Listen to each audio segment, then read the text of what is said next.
How would you like to experience the thrill of never being held accountable for your actions?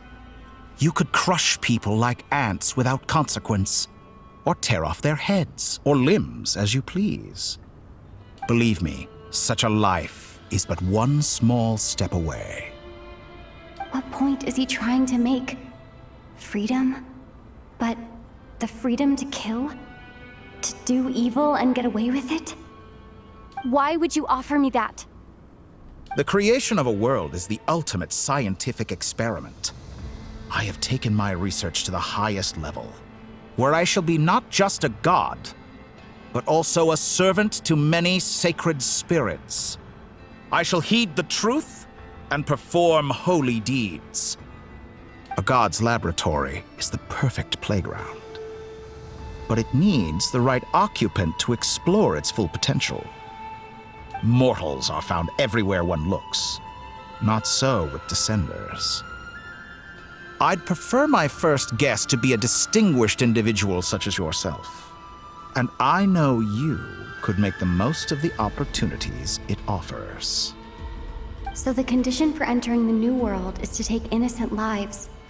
The same dilemma that Rerir once faced. Could I really bring myself to kill others for my own benefit? Rerir did. And look where it got him.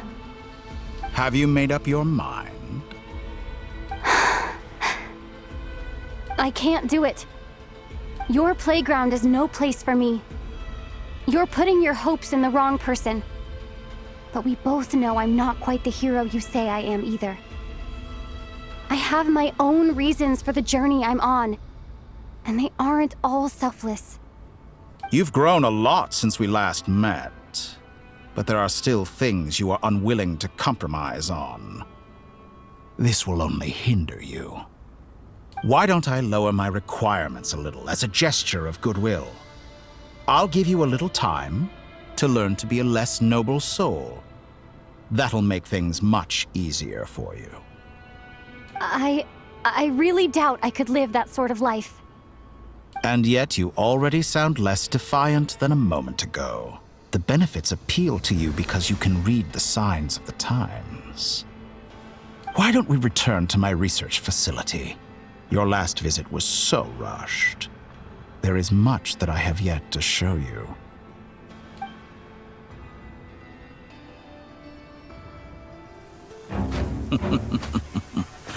Now to that question,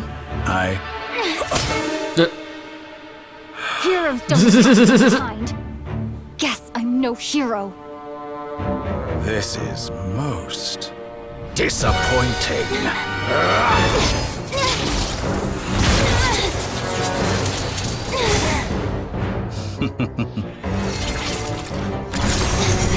Yeah, watch out.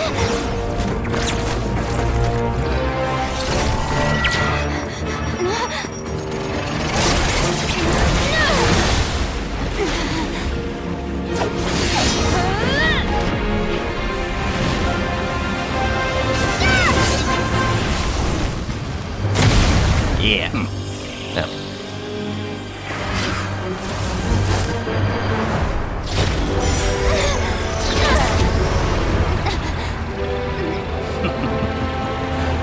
Now then.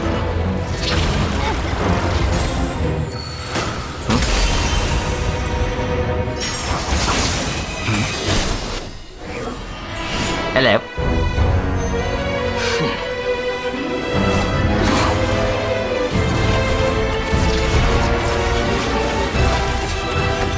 A new face. Interesting.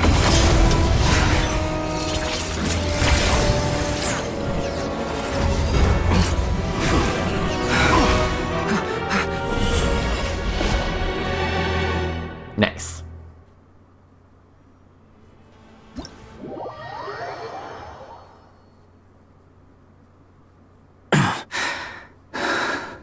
Thank you, Hat Guy. You're still gonna call me Hat Guy after that, huh? I didn't see anyone else in there who needed saving. Well, thank you. Are you injured? It's nothing. I'll be fine. Why are you looking at me like that? Is it that shocking that I'd come to your rescue? I owed you a favor back in Sumeru. Now we're even.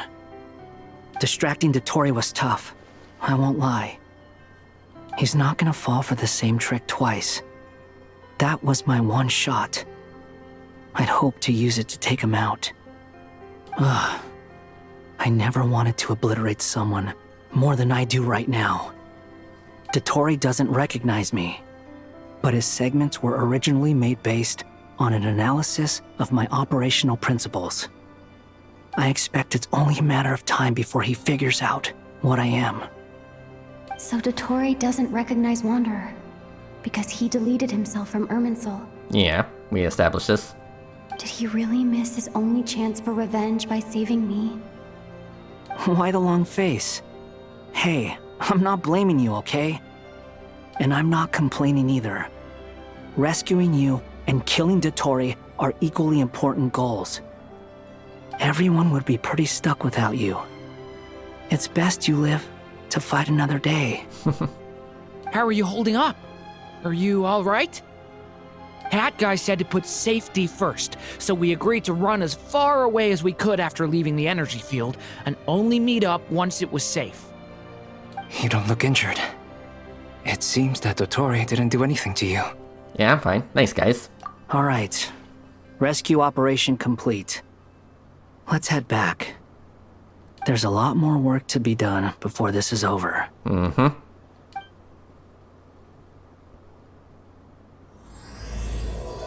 True Moon.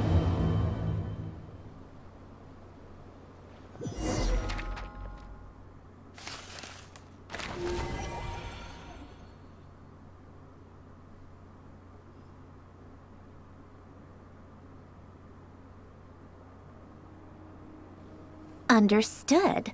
I will bear the Tsaritsa's decree in mind. I don't see what's so awesome about it, though. Does he really think everyone else is as immature as him? I'm not stooping to Tartaglia's level. I thought you might say that. How's your progress? Quite promising, actually. That alchemist Albedo gave me a few ideas. Remember how I asked you to look up some files for me? That stuff on the Natsitzenkreuz Institute. René de Petrichor and Jakob Ingold. Alain Guillotin despised René's theories and methods, but he never managed to come up with better alternatives either. So I adopted some of René's ideas. I thought Alain was like a father to you. He and René were mortal enemies, were they not? And what would you say if Linny and his friends one day learned something useful from someone you utterly detested? I would applaud them for it. That would mean that they have surpassed me. For all we know, Alain Guillotin might have thought the same thing. Not that it matters, though. He's dead, and I'm alive. So it's my call to make. Once you die, it doesn't matter how great you were in life. Only the living get to decide what happens next. Hey, come on out. They're back. Huh?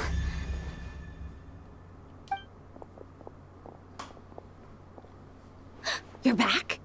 And your head's still screwed on? And you still have all your limbs? Yep, I'm fine. What does it look like? Way to keep your composure, madam. Excuse you. I am perfectly composed. I'm back. Glad you're okay. Yes, it's a huge relief. Yeah, sorry to make you all worry. Worry? Oh, yeah, right. You think we, the Fatui, were worried about you? Okay, you could have dropped the Tsundere act. We were worried sick. Hey! The Traveler and I were already friends. You are free to join this mission in whatever capacity you please. Much like your tea parties. It's a laugh a minute with you guys. I must say, I was quite surprised when Mr. Albedo told me he would need no additional aid. So, where's Paimon? We discussed this on our way back as well. I am rarely so unequivocal, but in this case, we had full confidence in Hat Guy. He said he knew what he was doing. Albedo and I pretty much had to just wait outside on standby. Meanwhile, Hat Guy broke into the energy field and rescued the Traveler solo. You didn't have to mention that. Well, I'm thoroughly impressed. You are a force to be reckoned with, Hat Guy. Is she back? Is she really back? Paimon. Traveler! It's really you! It's me. I'm back. Oh, thank goodness! Paimon missed you so much! You can finally breathe easy, Paimon. It's great to have you back in one piece! Oh, Paimon's been having nightmares the whole time you were gone! There. Look at them. You know, once you reach my age, there's nothing better than watching a misty-eyed reunion between friends. It's nothing. Same goes when you get to my age, too. I bet Ino and Anefa would be tearing up as well if they were here. Varka, I'm not sure Anefa can cry. Oh, yeah, good point.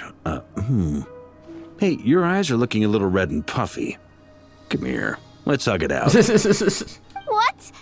Ew, no. No, thank you. You're not my dad, okay? Knock it off. Everyone, I'm sorry for all the trouble I caused you. But the silver lining is, I didn't come away from this ordeal empty-handed. While I was being held captive, I learned a lot about Dottoro's current capabilities and what he plans to do with them.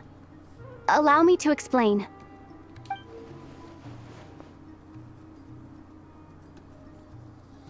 The three moon goddesses were even more powerful than we imagined.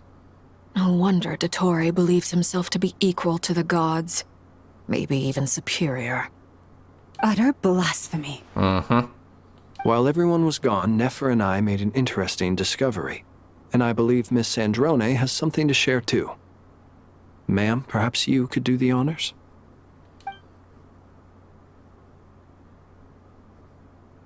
Called it.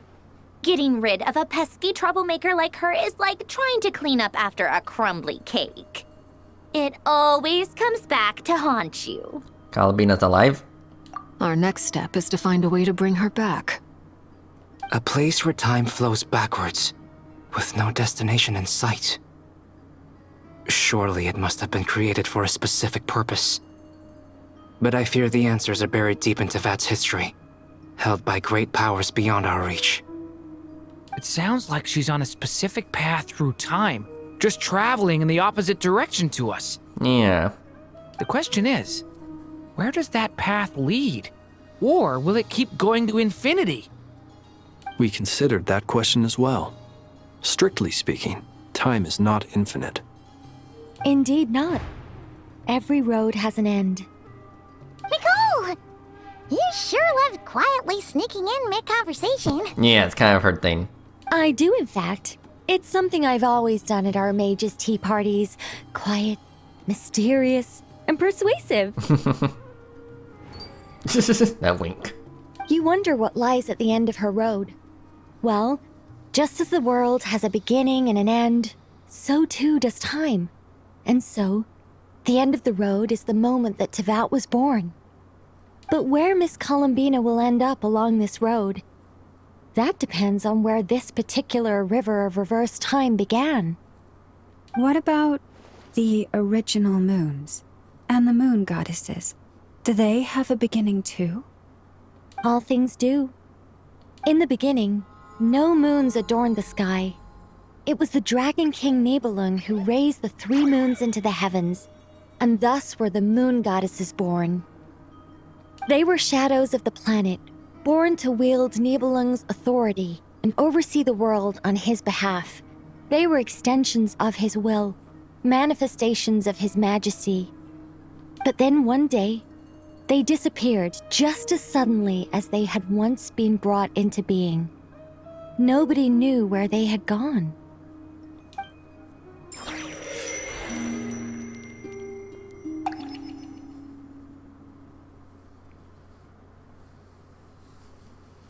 Like I thought, no more paths back to reality have emerged since. But how can I be sure that I'm going the right way without scenes from reality to keep me on track? can't even be sure of how long I've been walking for. The further I travel, the less stable this space becomes. There are even moments where I can sense something that feels like abyssal energy. They can just materialize out of thin air. I have to keep my wits about me. Okay. Yeah, everything's gotten a lot more purple now. Oop. Yeah, very ominous. Oop. Is that the Ray here of Solnari? I can't believe he survived. Hello, mister. You are the moon goddess. But how? Please, there's no need. I'm not interested in fighting anymore. I find that a little difficult to believe. Yeah. Honestly, so do I. The way you used my own power against me was... It was a brilliant strategy. And then, in the final moment before I was thrown into this space, I got to see an old friend. Mr. Dainsleif. Right. It was so long ago now. But we were friends once. When I first got here, I was filled with hatred, remorse, and rage. How I cursed and devoured. I tore everything here apart. I was consumed by the desire to leave this place and have my vengeance. But to no avail. This is a place with no exit. This is the second time I've entered this space. Though I have no memory of the first. I was torn to shreds the moment I entered. But this time I survived. It must be partly because of this new body, and partly because of all the Kuvaki I absorbed in Nodcry.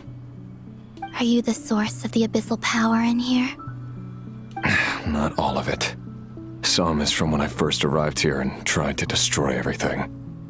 But there was already a degree of abyssal power here before I entered.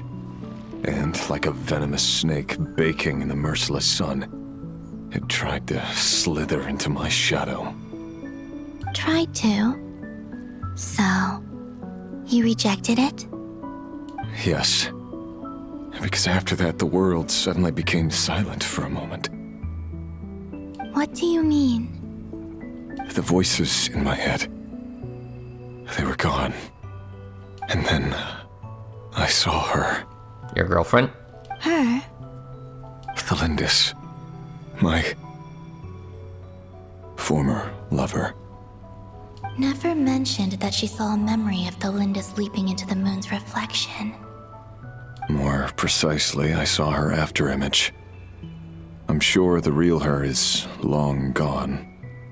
She was just an ordinary Conrian. She couldn't have survived here for very long. Anyway, why have you come here?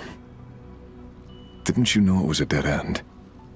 If I hadn't escaped through the moon gate, my friends would have been in far greater danger. Oh, I see. Because of your power. The power of a moon goddess. What? You'd like to know how I know, wouldn't you? The one who resurrected me said so. I could hear a deep lust for power in his voice. Do you mean... Dottore? Dottore. So that's what he's called. He'd been collecting fragments of my body for a long time. All so that he could resurrect me at the moment of his choosing. I had no interest in his research. But being as corroded by the abyss as I was, we were aligned as far as hunting the moons and recovering my strength were concerned. So that's why the Wild Hunt suddenly became so active in Nodcry. When I left the Fatui in my weakened state, Dottore must have felt that his time had come. Moon Goddess, could I ask a favor of you? What? I know this is a lot to ask, especially from someone who tried to kill you. If you refuse, I won't fight it. But this is the only thing I desire now. Nothing else matters.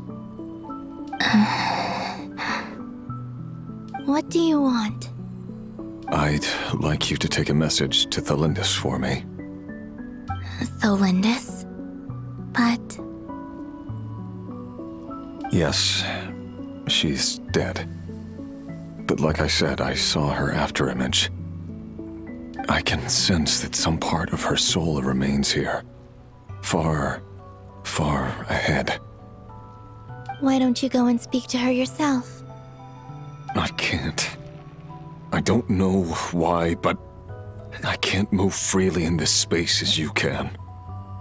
All I can see is a glimpse of her, walking away. Just like the moment when I last saw her in life. In return, I will clear these abyssal obstacles for you. No, not in return. I'll clear them for you, whether you want to help me or not. It feels like something I ought to do. Why? Yeah. Why, indeed. I've been asking myself that question a lot recently. Why did I do the things I did? I'm tired of it all. Tired of the person I became. People used me. And then I turned around and started using others. I hurt a lot of people. I think I grew tired of it long ago. But I wouldn't admit it to myself. And ultimately, that's how I ended up here.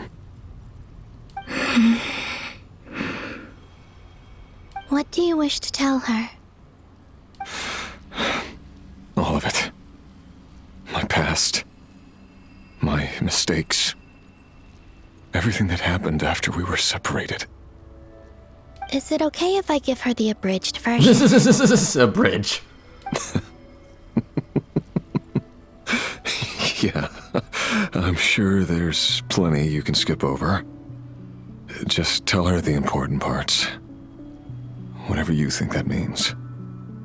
Like the part where you relentlessly tried to kill us? It's up to you. Love demands honesty.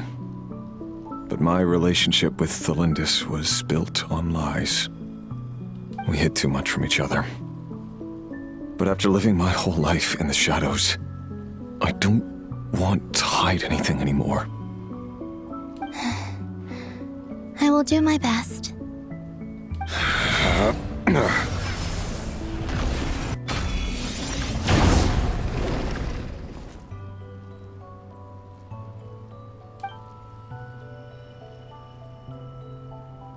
There. The abyss will no longer stand in your way.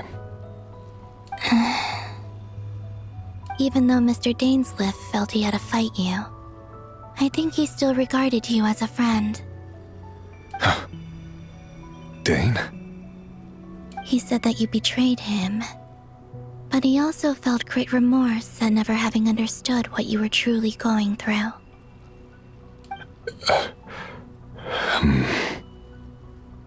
Why tell me this? Because if he'd known that someone could take a message to you, I believe that's what he would have said. Thank you. It means a lot. I know this will sound strange coming from me, but don't die, Moon Goddess. I can tell that you're determined to get out of here.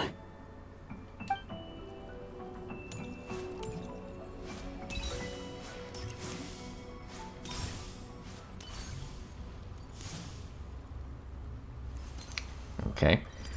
Well then, unexpected conversation.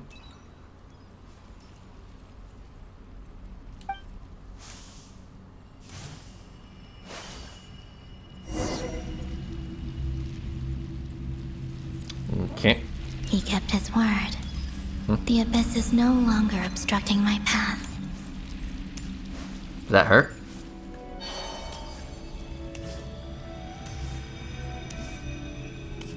Yeah.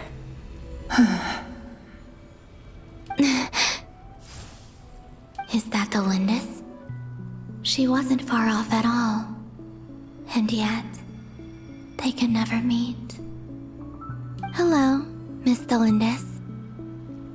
Who are you? How do you know my name? I've never seen anyone else here before. You can call me Columbina. I promised Rerir that I'd bring a message to you.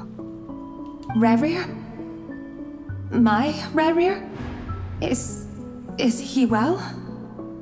He's doing better than he was. Better than he was, huh? Sounds like he's had a pretty rough time. Others have had a rough time on his account too. In many cases, their time ran out because of him. And I'm not just talking about the children of the Crimson Moon. So, things got worse before they got better. Could you tell me what happened, Miss Columbina? Are you sure you wish to know? Yes. This is my opportunity to learn the truth. No matter how hard it is to hear, I have to know.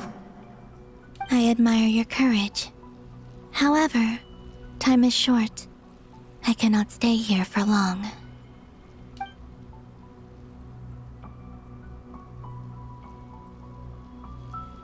Rerir had seeds of hatred in his heart, and many people nursed them for their own ends.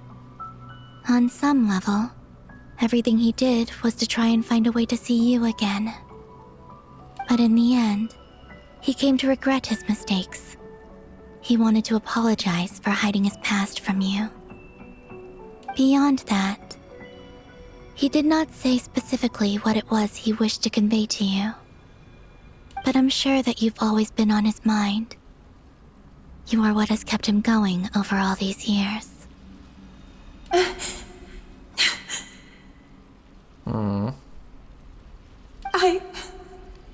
I'm sorry, Miss Columbina. This is so upsetting. I'm not sure how to put my feelings into words. It's all right. I understand.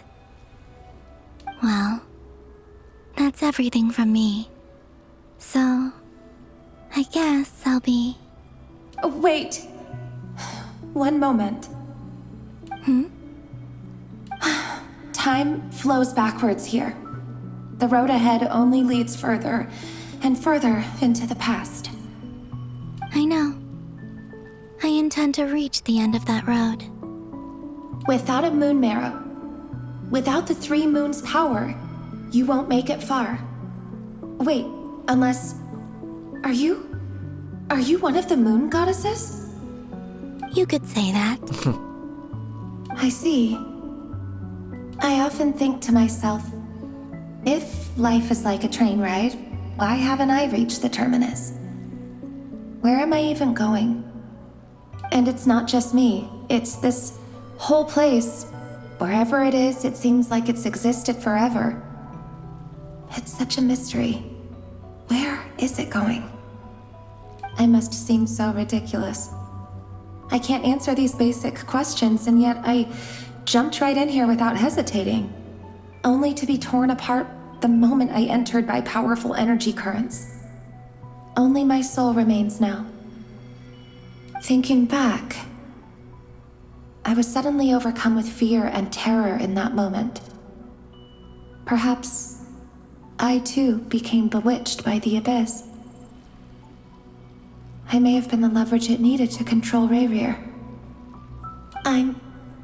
I used to be a researcher at the Universitas Magistrorum in Conria, researching the iridescent moon's marrow.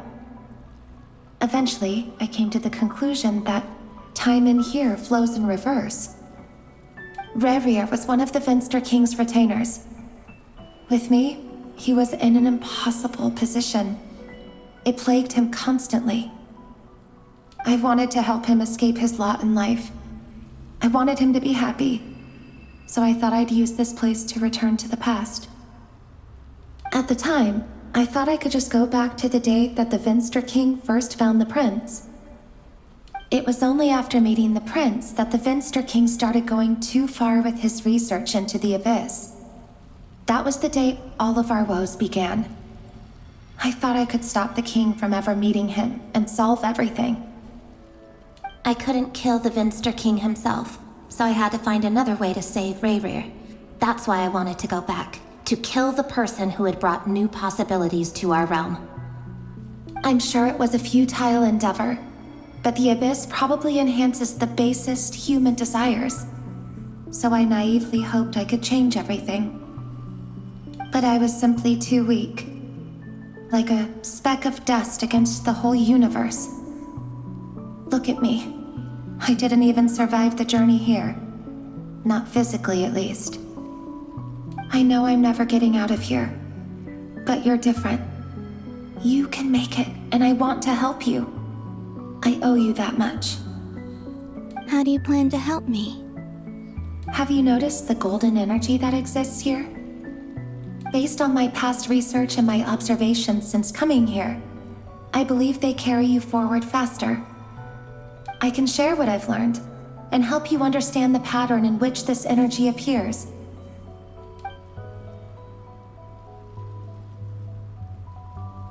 I think you just might...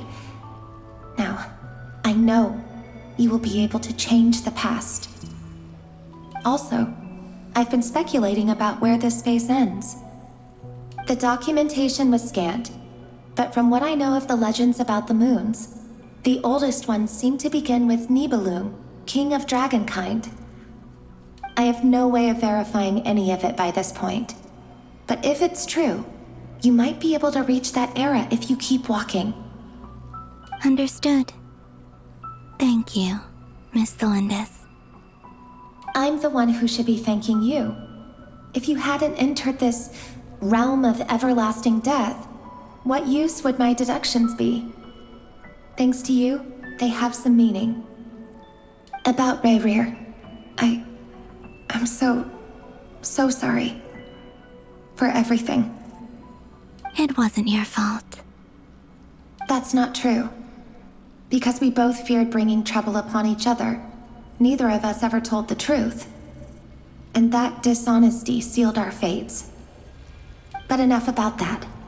I wish you a safe journey, Miss Columbina.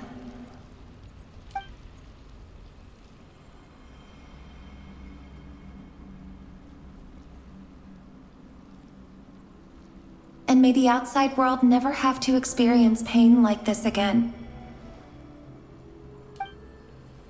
Rerir, you're there, aren't you? I cannot see you, because you exist in the future. I expect we'll be trapped in this prison of space-time for all eternity.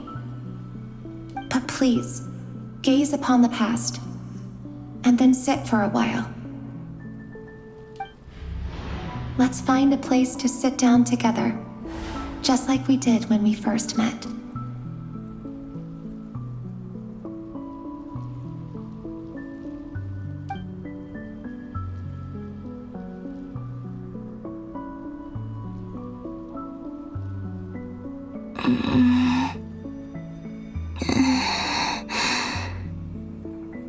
How long have I been walking?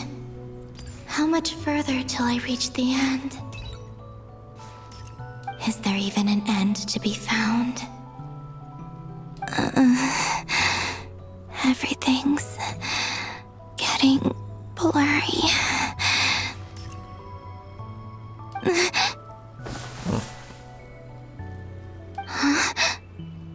Oh, hello. Are you all right, little sister? Have you come from the distant future? Okay. Who was that? the moons just disappear. Shouldn't it be a little harder to get rid of major creations like moons? The world is a vast and ancient place. On a certain scale, all life lasts for but a fleeting moment. Miss Nicole explained that the moon goddesses likely perished in the War of Funerary Flame. The moons themselves were also destroyed at that time, save for the Frost Moon, from which a new moon goddess was later born. Am I missing something then? 'Cause the stories say that the moon goddesses were born on the moon, but doesn't Columbina say she was born in Nodcry? Huh. You're right. Why do their birthplaces differ? What's the difference between the two generations of moon goddesses? Also, remember what Sandrone said? Her scans detected 4 moons. In other words, 4 moon marrows. Technically, the result of the scan means that 4 moon marrows were detected and positively identified as moons in that moment. In other words, this piece of information alone isn't enough for us to know how Miss Columbina is doing right now. Yep, we have no way of staying up to date on whether she's dead or alive. She's on her own for now. But at least she's trying her best to get back to us. Yeah. She's a tough cookie. And a sore loser, too. We have to trust that she'll find a way. Because we really need her power. As much as it pains me to say it, we've got no chance of beating Dottore in a straight-up fight. He's much too powerful. It wouldn't even be close. That maniac is going to devour everything in his path until he reaches us. We need to find someone or something that can stop him before he does anything worse. I'll be frank. Our only hope of defeating this false god is with a real moon goddess on our side. I'm not just saying this because Columbina's a friend and I want her back safe and sound. It's just the truth. Again, that's Tsundere talk. And I know that even she was no match for him when he attacked, but I don't have a better solution. We're not giving up on saving her, whether she can defeat Dottore or not. Right. Don't worry, Miss Sandrone. We're all aligned on saving Columbina. No one's trying to argue that we can only justify saving our friend because it will help save the world. This is about multitasking. We want to save both. So, she's more than just a moon goddess to you guys? Yeah. Absolutely. Duh! She's part of the gang! And you are too, you know. Yes, I know. You don't need to labor the point. I knew that the moment I came running over with my documents that I was part of the in-group. I mean, if Arlecchino can fit in, I certainly can. Anyway, as for how we get Columbina back, I've been working on it constantly. But I think I'm still lacking certain information about the moon. I'd probably get there if I could continue my calculations, but the problem is, I've run out of computing power. Computing power. Computing power? You mean you need more energy? No, the issue isn't energy, it's processing power. There's so much data to get through that the whole process has just ground to a halt. What, do we need to get you more RAM or something like that? That's a tricky problem. René de Petrichor of the Nazissenkreuz Ordo once foretold the fate of the world. But I don't know how he did it. My guess is that he used the primordial sea's power. However, that won't work for me. His methodology was vastly different from my own. What's worse, they're incompatible. And to top it all off, we can't even leave Nodcry. Ugh, this is so annoying. If I'd known we'd run into a bottleneck like this. Well, no, the design bureau's a bust as well. Curse that Dottore! Couldn't have made this harder for me if he tried. Oh, what do we do then? How about we grab a bite to eat and take a break? Maybe something will come to mind after you've cleared your head. You don't get it, do you? I'm trying to calculate the fate of an entire world here. And I need accurate results, not vague prophecies. Where the heck am I gonna find the computing power for that? Ahem. Anyway, time to shelve the discussion on technical difficulties. Being a killjoy isn't very ladylike, after all. Either way, we've done what we can. Rest well, everyone. Remember to let us know if anything new comes up. Hat guy? Is he hinting that we should talk outside? Let's go somewhere a little more private. Okay.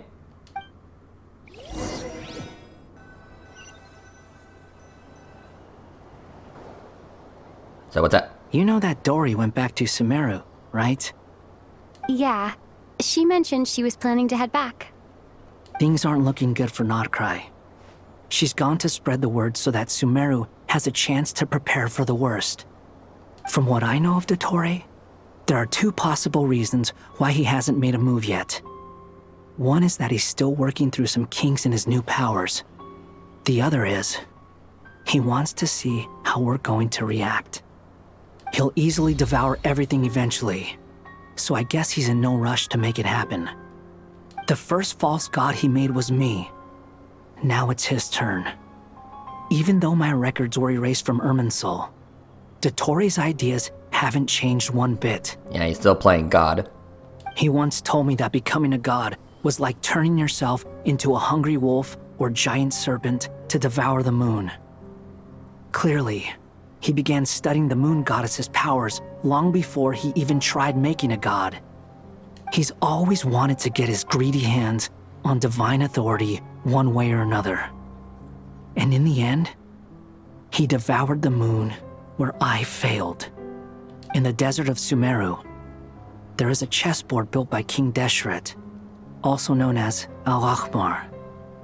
I don't know if it was a real game, or if he was just trying to challenge his servants and citizens in some way.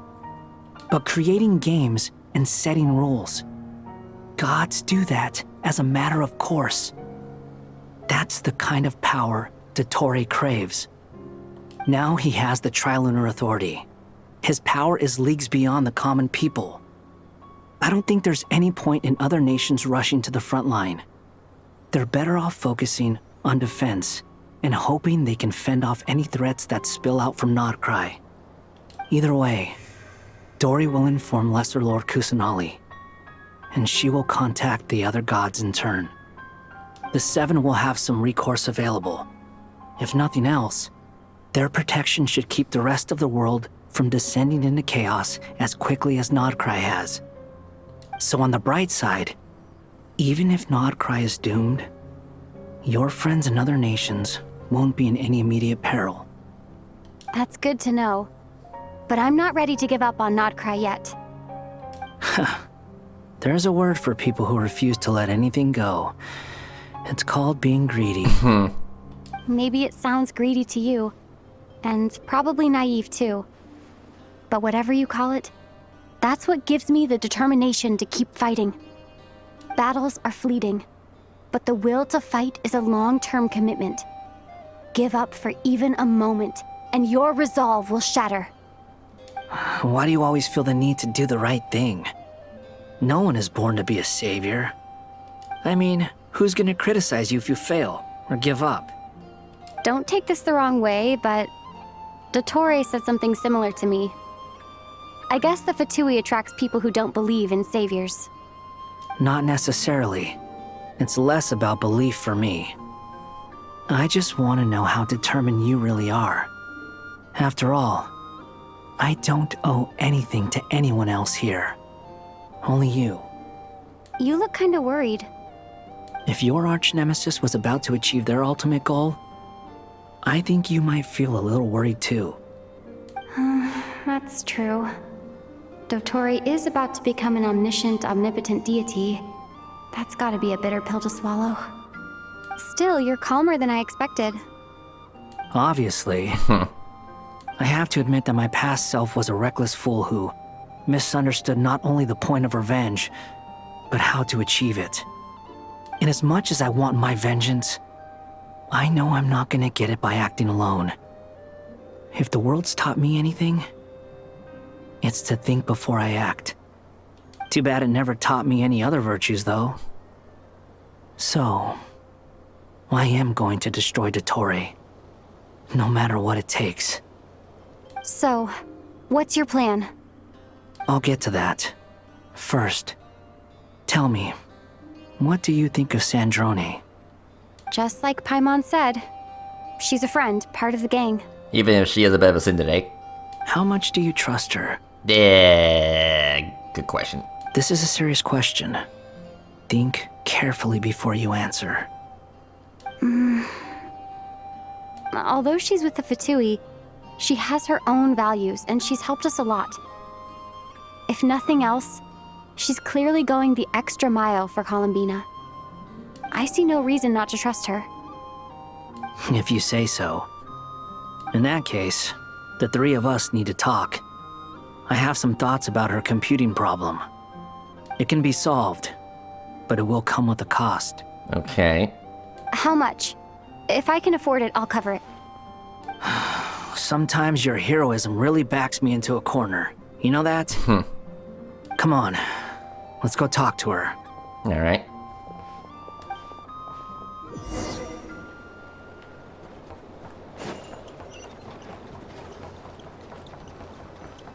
Back inside. Hello. Miss Androne, Traveler. Hi. Hey there. Paimon's here too! She was just helping them sort through their things. How did your chat go? That was fast. The call only just ended. Well, you said it was urgent, so we got here as quickly as we could. Albedo, I have some alchemy questions for you. I see. Looks like my knowledge proved useful after all.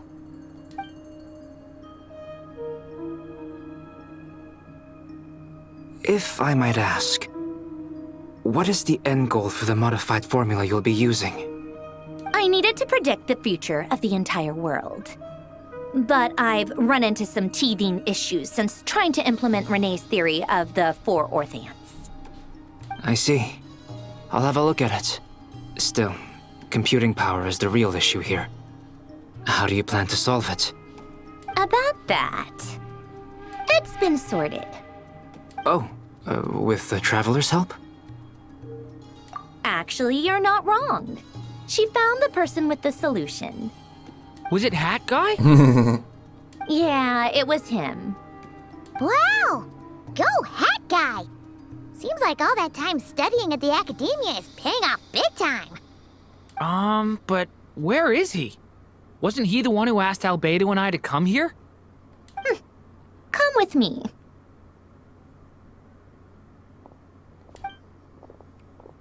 Hat Guy? What's happened to him? Hat Guy!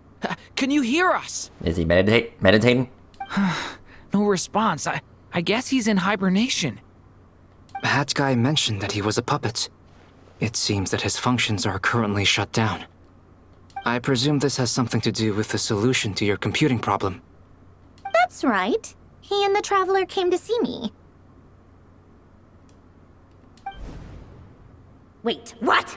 You have a solution? Would you calm down? Why do you always react so hysterically to everything? Excuse me? How would you know? You shouldn't be so quick to judge complete strangers. It's very bad manners. Oh, please. It doesn't take that long to figure out that you have a temper. Where does a mere student get that kind of confidence? I've actually published more papers than you. Not that status counts for much. Even Paimon's applied for academia admission. Huh? Are you serious? See? This is why I can't be bothered to explain myself. She recognizes no one's skills but her own. Okay, fine. I'll hear you out. So, tell me, how do you propose to solve my computing power problem? This world itself is constantly processing all kinds of information. If it's the world's future you're trying to calculate, you need a processing device that's designed to cope with that volume. Easier said than done. Only Irminsul can handle that kind of... Wait, is that what you're suggesting? But surely we can't just plug my formula directly into the ley lines. You should be able to tell that I'm not human, right? Yeah, I noticed. The technology, though, seems pretty ancient. Very different from Fontaine's. It's a completely different system. Conrian, to be precise. I'm what they would have called a puppet. Puppets need an energy source and processing power. The artisans who built them sought out the materials most suited for that purpose. You? Do you mean... The Traveler and I have talked it over. She's willing to vouch for you. So, I'll allow you to borrow my core for your calculations. Okay. It was built using wood from a silver white tree, which makes it a small part of Irminsul. Conrian technology and Irminsul wood. Who in the world could have built you? Are you sure about this? A puppet without its core will cease functioning completely. And if it's left in that state for too long, it might not recover. You could die if you do this. You do realize that, don't you? I can put 2 and 2 together, yes. No need to rub it in. I won't lie to you. This has never been done before. I cannot guarantee your safety. Doesn't matter. I'm prepared for the worst. Alright. Did you two actually talk this through? Is he... Are we really considering this? Yes, we discussed it. The bottom line is, he trusts me and I trust you. Let's give it a shot, shall we? Honestly, I have no clue where this kid even came from. But for whatever reason, he lent me his core to use in my formula. I'm very close to finishing my calculations now, and the core is currently in use. So I'm sorry, but I can only show you a sketch right now. This is what the core looks like. Okay. A silver white branch. It certainly matches the legends told about Irminsul. Is Hat Guy gonna be okay? He's not gonna die, right? Right? I think he'll be fine. In theory, he should be fine. As long as we put his core back in time. Beyond that, all I can say is that I'll try my best to avoid risk and make sure the core doesn't sustain any damage. I think I know why you called us here now. Someone needs to watch over his body and make sure it's protected until the process completes. Correct. He said that the only ones he trusts here are you two, and the Traveler. And the Traveler will have other work to do. Alright, look after him. He will have our undivided attention. Aww, Hat Guy. On a more positive note, things are progressing steadily on my end. I'll call everyone in for a meeting once the results are out.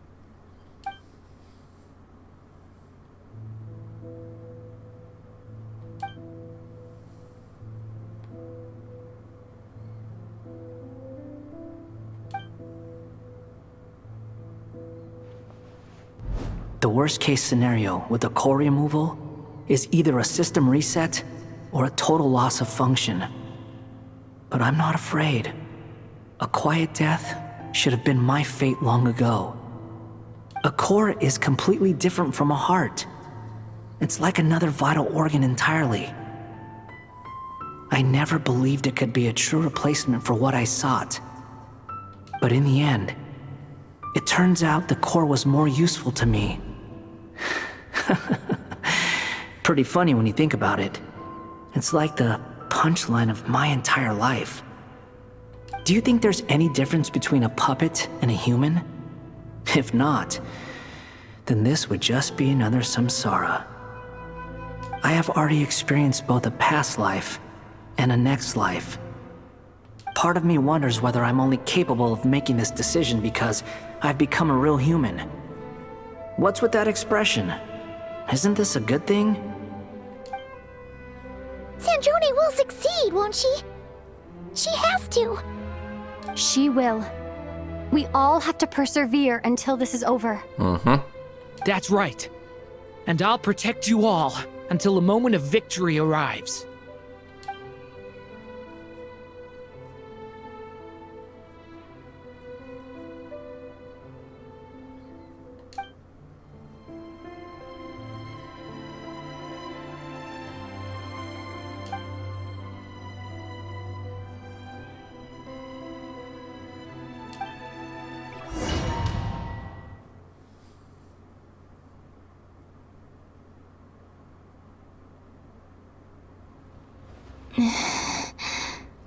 Who are you?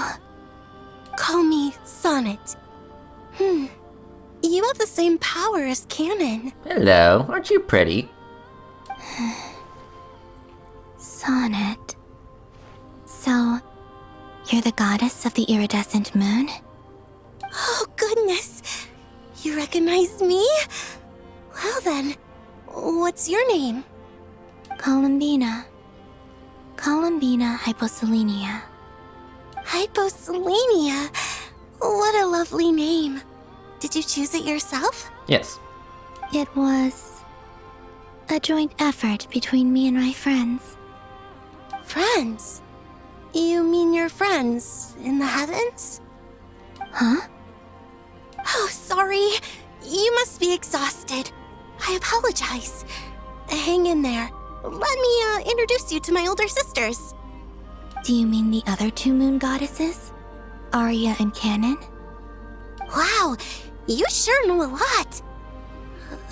Hey, does that mean that our story goes on into the future? Oh, I guess that wasn't the best question to ask. It's alright. We were prepared for that possibility. You could say we were too prepared. I can't even remember how long my sisters and I have been here by this point. When did you get here? How long has it been? I can't say for sure, but it feels like it's been forever. I see. Are you feeling alright? You look a little unwell. I can hold out a while longer. Yeah, Sonnet, you're definitely cute and pretty. We don't have far to go. The place where my sisters and I are based is just up ahead. Don't worry, they're both really nice. I'll introduce you. Yeah, I can't wait to meet them.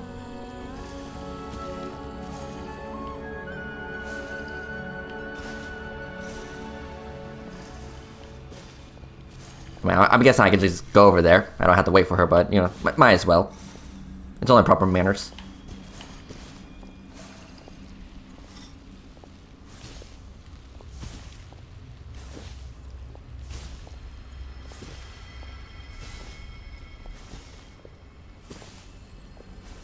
Any second now. There you go.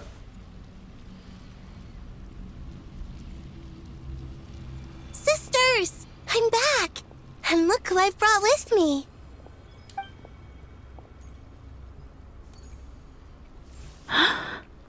Hello.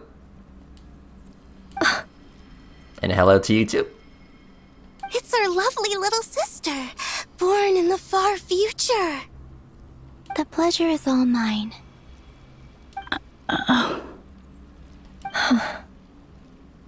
Allow me to introduce you to Columbina Hyposelenia. This is Arya, the goddess of the eternal moon. Hi, Arya.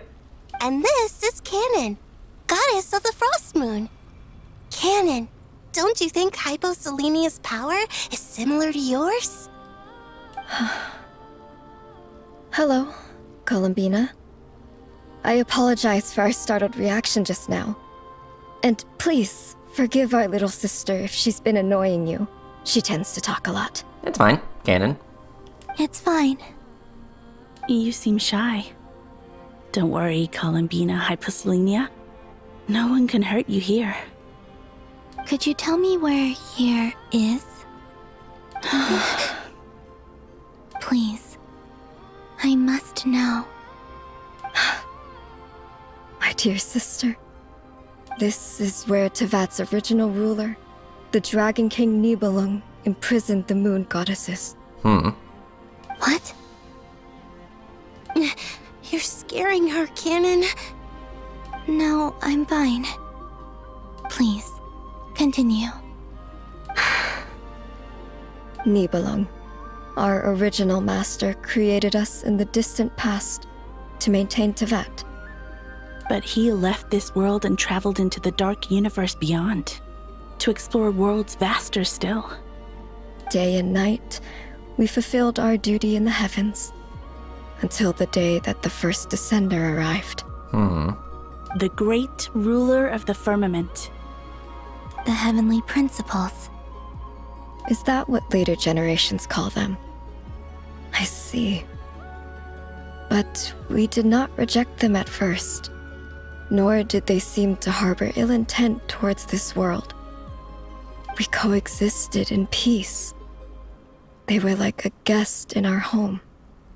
Slowly, however, we came to realize that our guest had a growing desire to change and dominate the world. And you didn't stop it? No. There was an order to the rules they set up that Nibelung never taught us. We wanted to know if this order would bode good or ill for Tevat. All right. Canon and I wanted to know. Sonnet was against it from the outset. Later, we discovered that this great ruler of the firmament bore an almost paranoid hostility toward the desire of certain life forms to seek power. Or perhaps they feared them.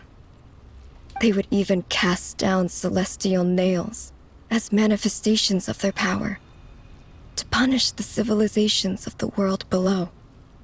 Only this was far beyond mere punishment.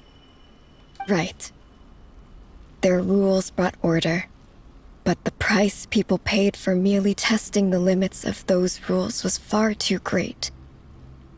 I did everything in my power to help the punished escape catastrophe, but still, too many lives were lost.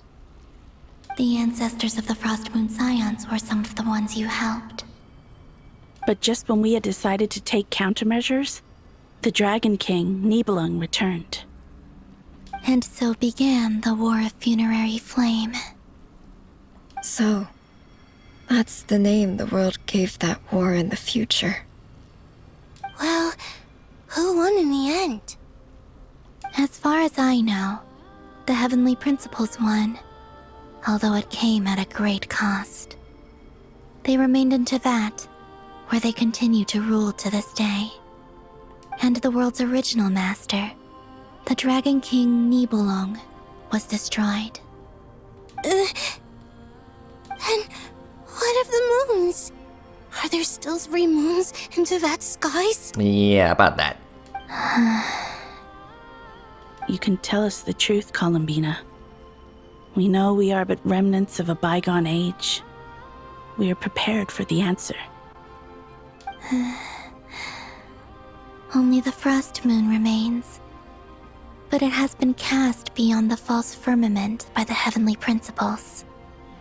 The eternal and iridescent moons were both shattered during the war.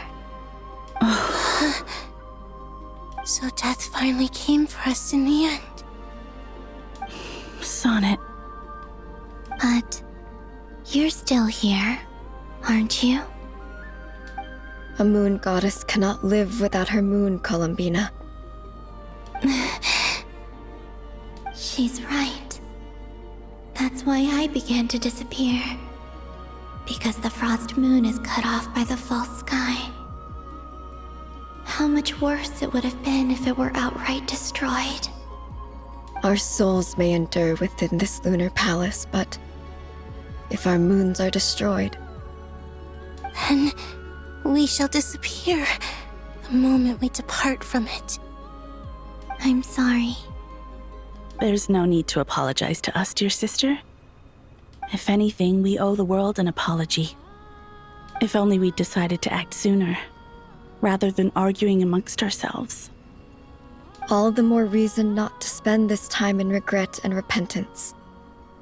Instead, we should focus our efforts on how we might help our future sister. Sorry?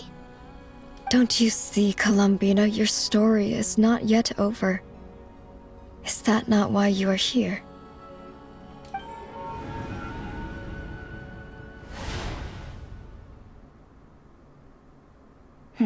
It's done. Initiate numerological array. Continue running primary process. Calculate the world's fate through extrapolation. And identify nodes of potential change. Secondary process, scan for moons. Still 4. The number of moon marrows hasn't changed. Wait, let me think. Is it possible that there's something I've been misunderstanding about the moons all along? Variables. Variables in the world. I know where potential variables within the world come from. So what about the moons? Are there any variables there? Like their life or death, for instance. What if being alive or dead makes no difference to a moon? But that's so strange. Even immortal gods can die. Why would the moons alone be? Wait! I've got it! You got something? If alive or dead is considered a variable, we might have had this wrong the whole time. No one ever said that a moon marrow equals a living moon. We just made that assumption ourselves. Initiate secondary process. Scan again. This time filtering out interfering perimeter, moon marrow. I don't care if they're natural or artificial. Get them out of my search results!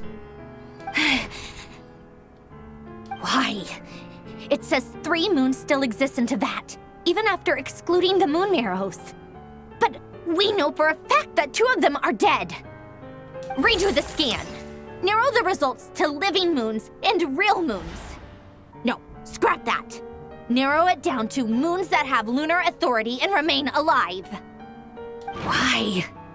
Why is it still 3? What is this, Columbina? Has the world lied to us? Or are you the one pulling the wool over our eyes?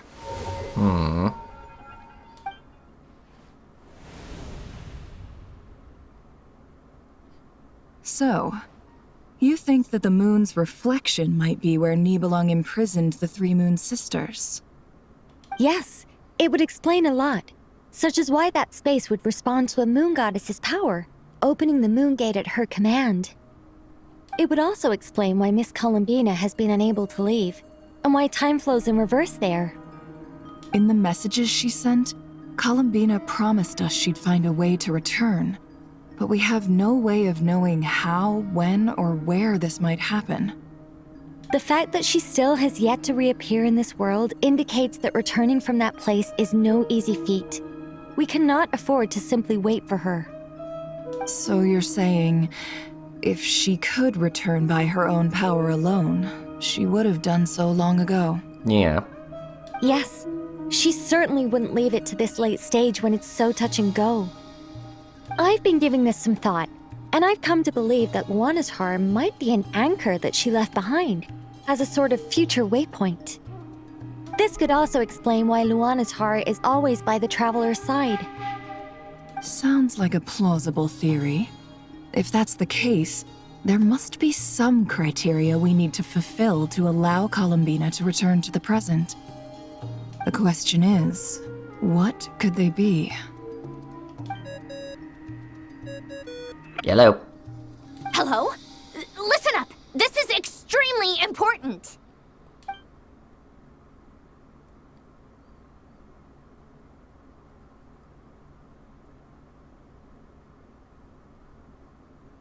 Not only is Columbina alive, but she may well exist in a form unimaginable to us.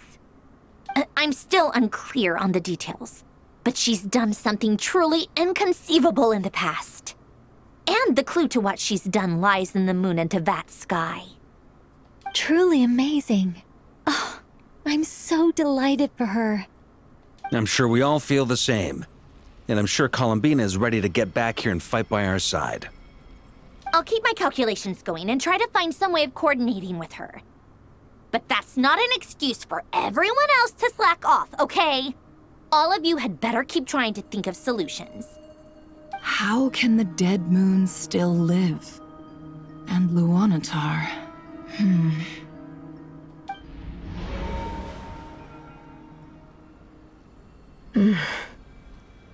It's hard to believe that's what will happen in the distant future. Our authority is linked to the most fundamental rules of Tevat. I suppose it's no wonder that many would covet that power. I didn't realize that when you said friends, you meant people who live down in Tevat. That's so lovely. I always wanted to go down there and have some fun. Have you ever tried leaving this prison? Of course. Between us, we've tried everything. But no matter where we go, this space will eventually bring us back here. It's like the center of a whirlpool.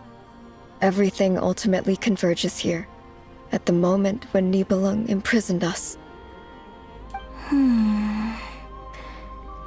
In that case, have you tried using any of those pathways that connect this space to the real world? Sorry? What are those? They're passages through which you can make small-scale changes to reality by using Kuvaki.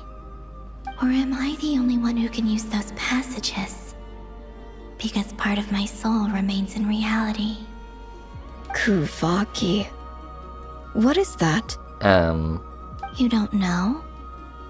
It's a unique kind of elemental energy found only in Nodcry, the land from which the moons arose. Oh. Well, it's true that the moons first rose up from the part of Tvet you say is called Nodcry.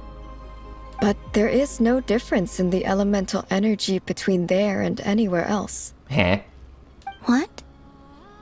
Could you show us some of this Kuvaki? Hyposelenia?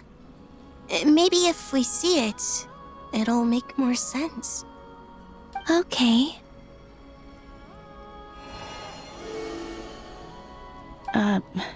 Isn't that just your power? What? But it's everywhere in Nodcry. In the air, in the land. Even the creatures who live there have adapted to its influence. How curious. This Kuvaki certainly did not exist anywhere in the world before we were imprisoned. Let alone influence living creatures. So, how exactly does it affect them anyway? Can they float in the air like us? This is so strange. Why would their reality differ so much from mine? Columbina, you're looking for more than just a way out of here, aren't you? Yes. If I am to help my friends, I will need tri-lunar authority on par with that of our foe. You mean...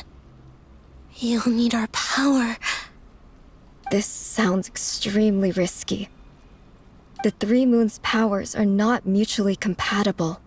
Concentrating them into one goddess will be a very painful process. And if anything goes wrong, it could tear you to pieces. I know. But I'm willing to take that risk. Oh boy, I got a bad feeling about this. Even so, let's say we successfully transfer our authority to you. How will you take it outside this prison?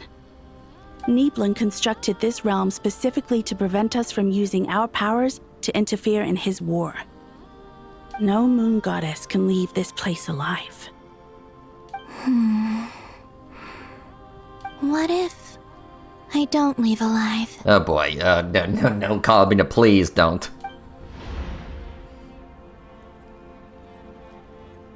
Where do we even start? How are we supposed to figure out what we're meant to do to help Columbina?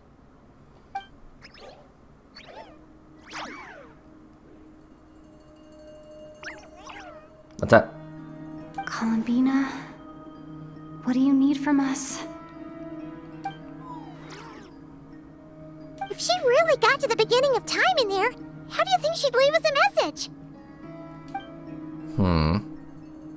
You don't think she'd write it down on a stone tablet somewhere in the hopes that we'd find it, do you? Seems unlikely. Columbina may not talk a lot, but she thinks deeply about issues like this. Let's review what we know. This is the Columbina who fought alongside us against the Raihir of Solnari, and with whom we celebrated Moon Prayer Night. She knows our personalities, our ways of doing things, even our unique strengths and abilities. So, if she wanted to tell us something from a long, long time ago, what would she do? Oh.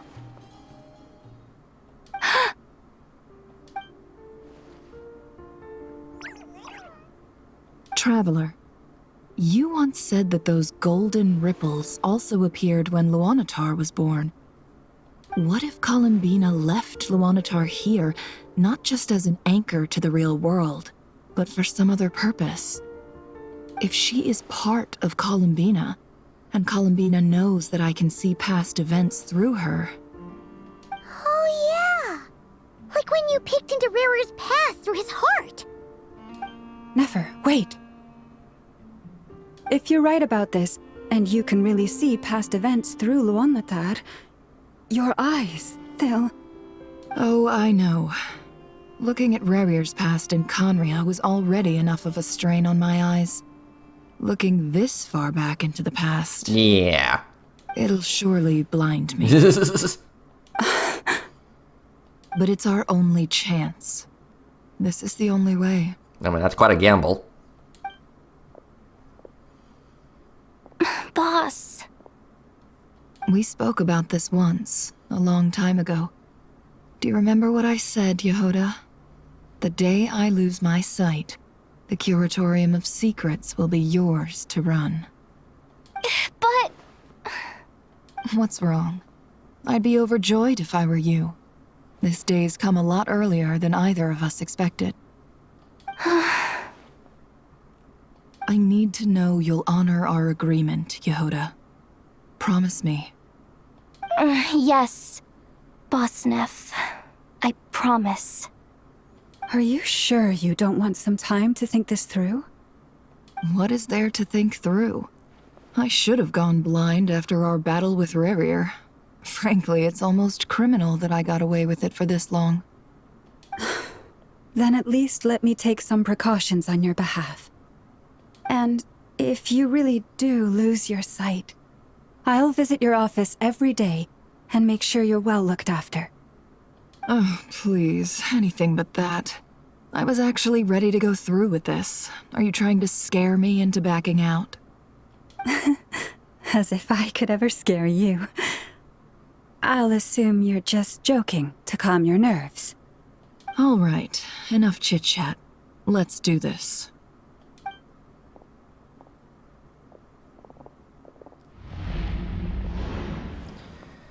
Okay.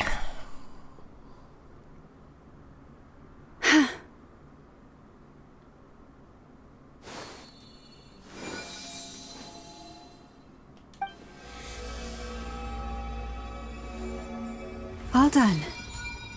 Good. Now give me some space. Come on then, little one. Show me what happened in the past.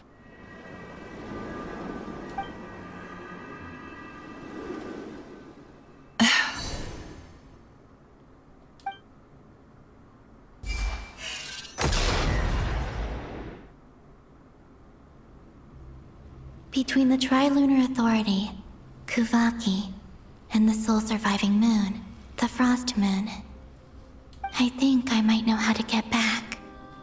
But I will need my sister's help. Time to go talk it over with them.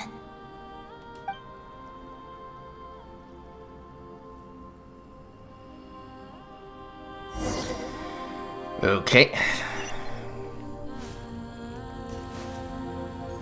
Yeah, I'll start with you first. Hello? Have you decided what to do? I hope it's not too dangerous. You really scared me when you said that thing about not leaving here alive. Come on, let's go find the other two. Okay. Hello? It seems you have reached a decision. I'm all ears. What do you propose?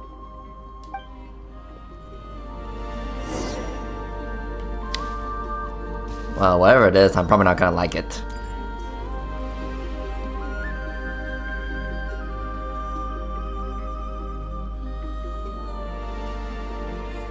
Have you figured it out, Columbina?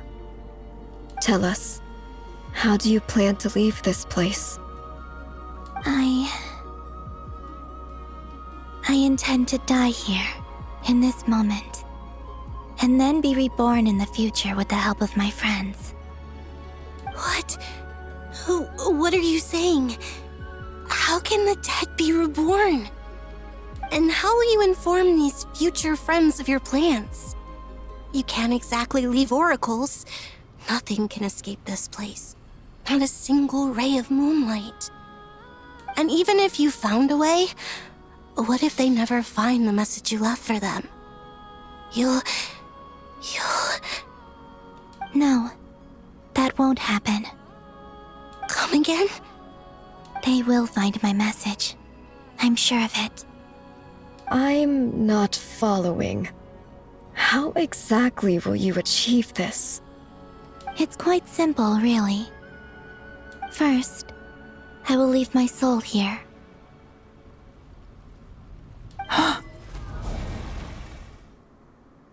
I see it. Your soul? You mean you're a divinity? Yes.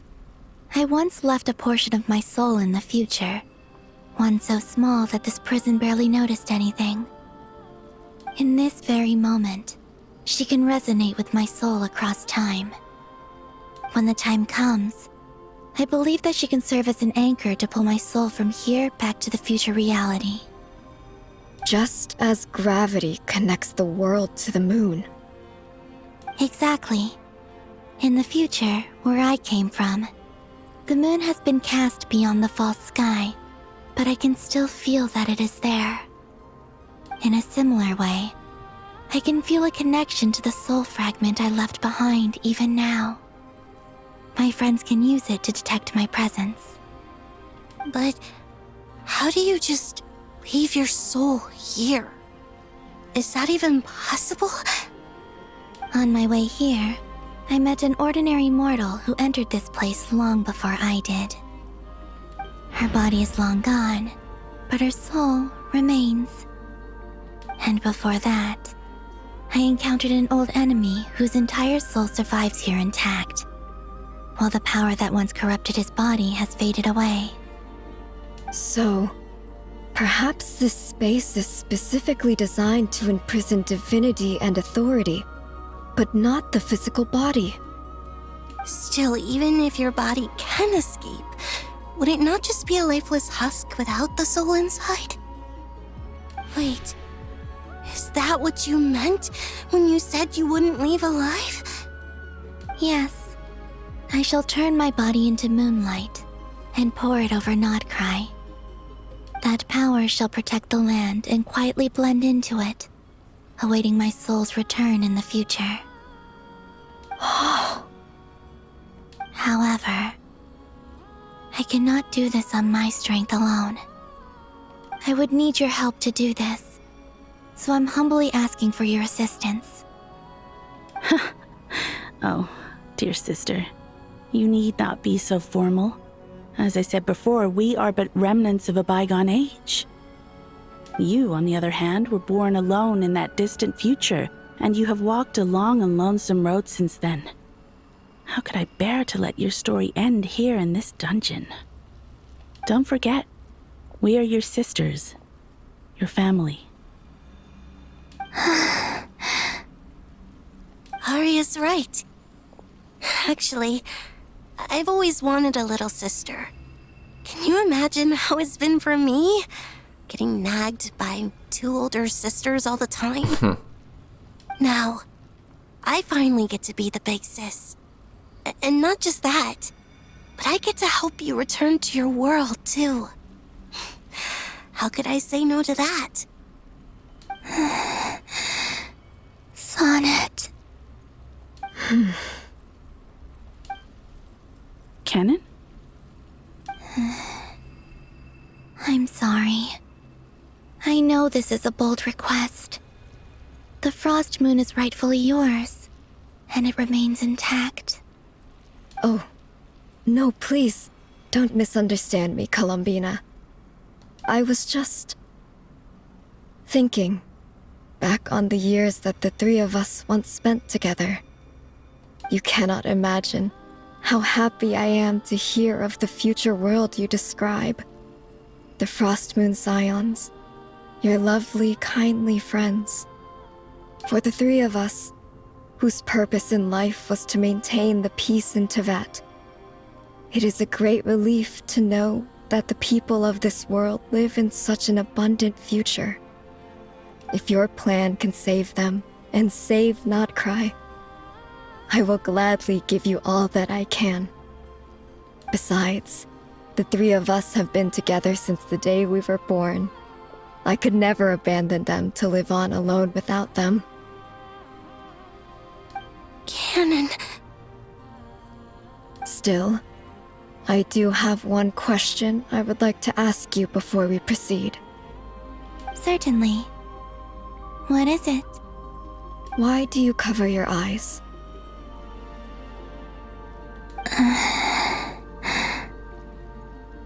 Yeah, I was curious about that too. But it seemed personal, so I didn't want to intrude.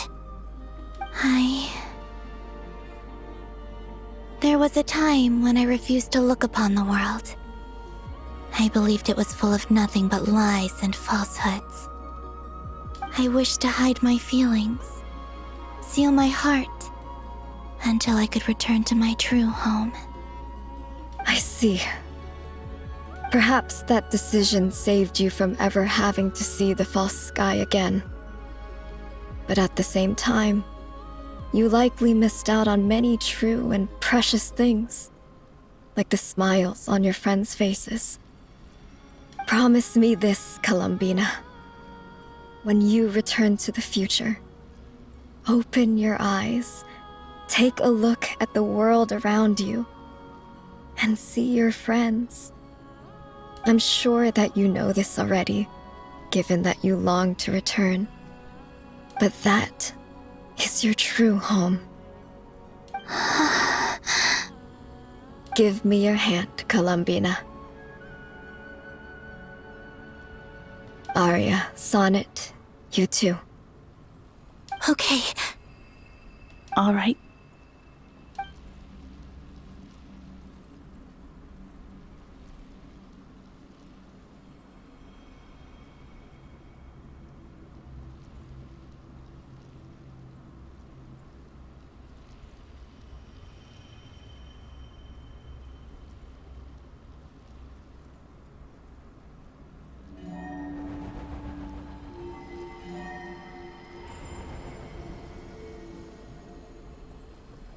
We once were the songs sung for eternity, but now it is you who must continue to sing. We once were the tides in the great river of time, but now we subside, and you arise. We were the messengers of madness and inspiration. But now, the lies have faded, and your truth must endure. We are souls awaiting the sun. You must return to be with those who smile when they see your face.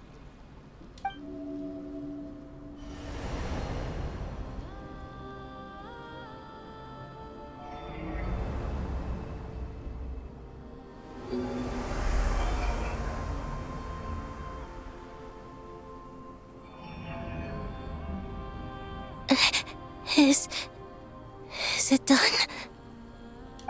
Yes. We have transferred the authority over all 3 moons to Columbina Hyposelenia. From this moment on, she is the Tri-Lune Goddess, the one and only moon goddess of this world.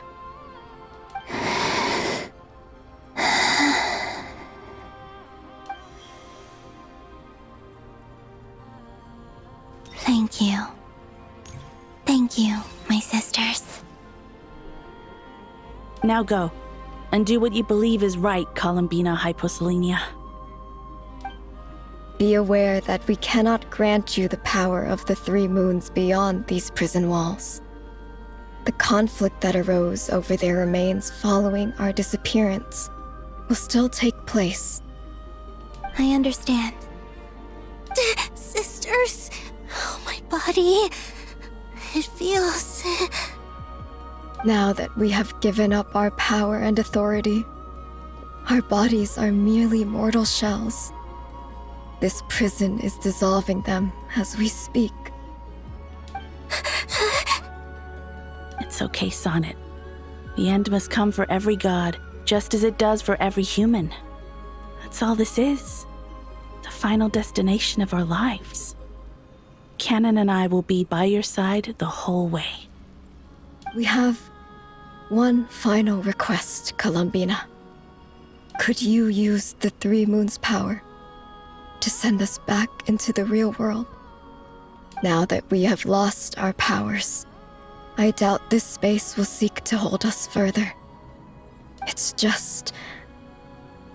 we would like to spend our final moments together in the only place we ever called home. Of course. Gladly.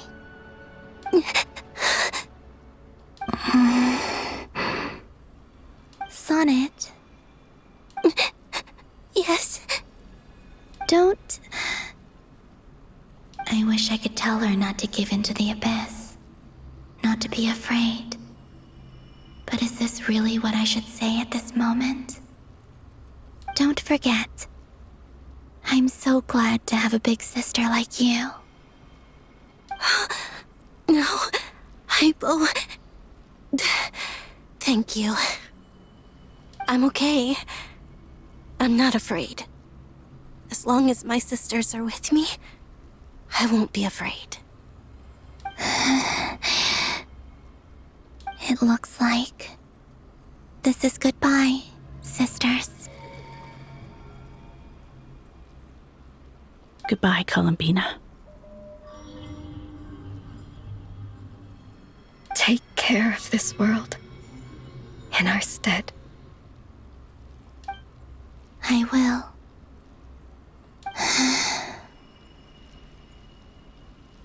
And now, it's time for me to bid farewell to my body, too. May it become the moonlight that keeps Nodcry company through the long years ahead. So this is why Nodcry was not always home to Kuvaki. It only appeared after I poured my body out upon this land, and only this land. Kuvaki responds to me because it is me, my body, answering the call of my soul. And the golden energy I've encountered on my way here was, in fact, that very soul, which I am about to leave here to guide me.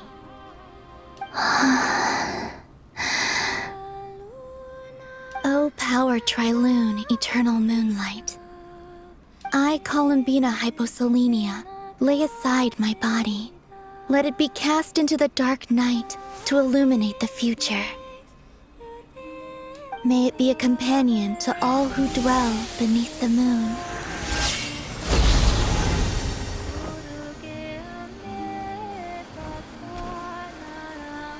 Until the time comes for me to return home.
Man, you're telling me that Columbina is Nodcry? And Nodcry is Columbina? That was crazy! Were we even allowed to see that? Is anyone? I don't know. Can you still see? How many fingers am I holding up? I see 2 fingers, and a look of sheer terror on your face. Truly astounding, Miss Nefer. Your eyes have glimpsed the very ends of the world, and yet they remain as sharp as ever. Or is the credit for this miracle due to Miss Lauma? It seems that even time itself is no match for your medical skills.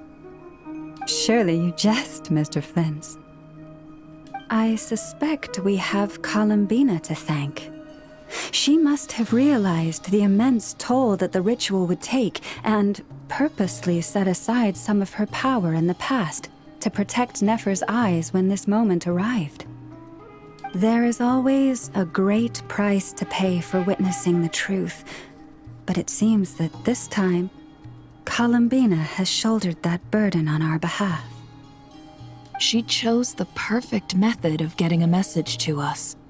Though her eyes were always shut, she was clearly so perceptive. She knows us well. She knew exactly how we would think and what we would try. Despite being separated by time and space, we're seeing the same possibilities and seizing the same opportunities. We still don't even know if she's okay right now. But as long as there's a chance we can do something, we'll fight to make it happen. We'll get you back somehow, Columbina.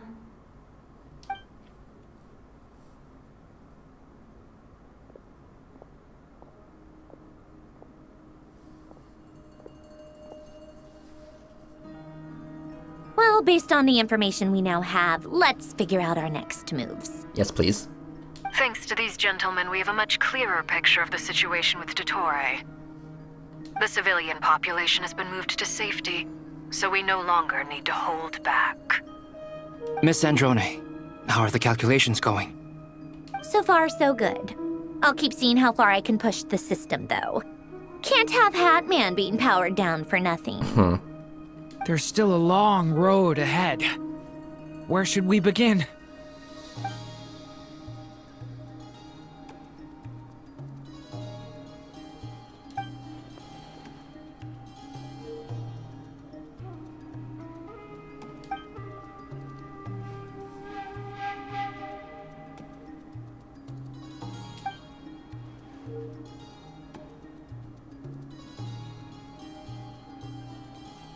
Our plan is clear. Time is short, so let's get moving. There's just never enough time, is there? Time is the bane of my existence. Ugh. Anyway, I'm gonna get back to work. All right, we'll do our part too. Yeah.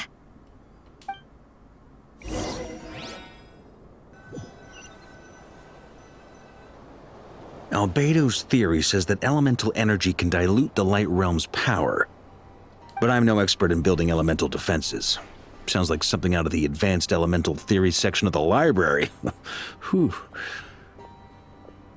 You seem quite troubled. Well, yeah. I mean, who doesn't get a little flustered when they're completely out of their depth? You were the very picture of confidence back when you approached the Hexen Circle. Yeah, I could have been faking it through that whole meeting for all you know. Who's to say I'm not just a ball of nerves in a charming and gregarious package? Oh gosh, really? I'm so sorry, I had no idea. Well, you're all the braver for it. Still, I was much more in my comfort zone than I am here. At least in Mondstadt, you can cry for help from a cliff top and actually stand a chance of summoning Barbados himself. Things have never looked bleaker than they do now. If we don't pull this off, Tevat's doomed, isn't it? Oh, you think so? Actually, yes. Yes, it probably is. Gee, thanks, Nicole. It's a shame. Don't put too much pressure on yourself. Tevat has faced annihilation many times in the past, but it also gave us you, didn't it? Hey, don't give me that. It's not like I'm anyone special. I disagree. Every human born in this world is special. We angels have always believed that. In that case, this humble human being has a big favor to ask of you. I thought you might say that. I'm sure Alice, in her great wisdom, sent you here precisely to help us in this difficult time, yes? Well, that has less to do with her wisdom and more to do with my power. Of course, of course. Well, the thing is, these elemental defenses we're about to build, I don't think it's a question of if they'll fail, but when. Durin's findings from his patrols make it clear that Dottore is constantly expanding his territory. First it was his lab, then the design bureau, and now this. It's not realistic to completely stop him encroaching on the rest of Nagrai. Rather, our goal should be to stall him for as long as possible. If Miss Sandroni's calculations are correct, well, they're the closest thing to certainty we have in this situation, so let's assume they are. Anyway, her calculations suggest that our best hope for victory lies in Miss Columbina's return. It's up to us to slow Dottore's advance and buy time for her to make a return. Are you asking me to help you with building the defenses? No. I'd like you to prepare for what comes next. When he eventually reaches us, we will have to fight him. You were an angel once and a mage now. I'm asking you to lend us your protection. Oh. Can I take it that you're triggering the terms you fought for during our three-way talks? Well, technically those terms were about protecting Mondstadt. But if you're happy to agree to the change in location, then yes, let's do that. You're cashing in on this much sooner than I'd imagined. Well, yeah. The way things are going, I might not get another chance. Very well. The mages have heard the knight's plea, and we will respond. To tell the truth, Alice and I had already discussed how we might help you all, so I didn't come empty-handed. I always like to be prepared.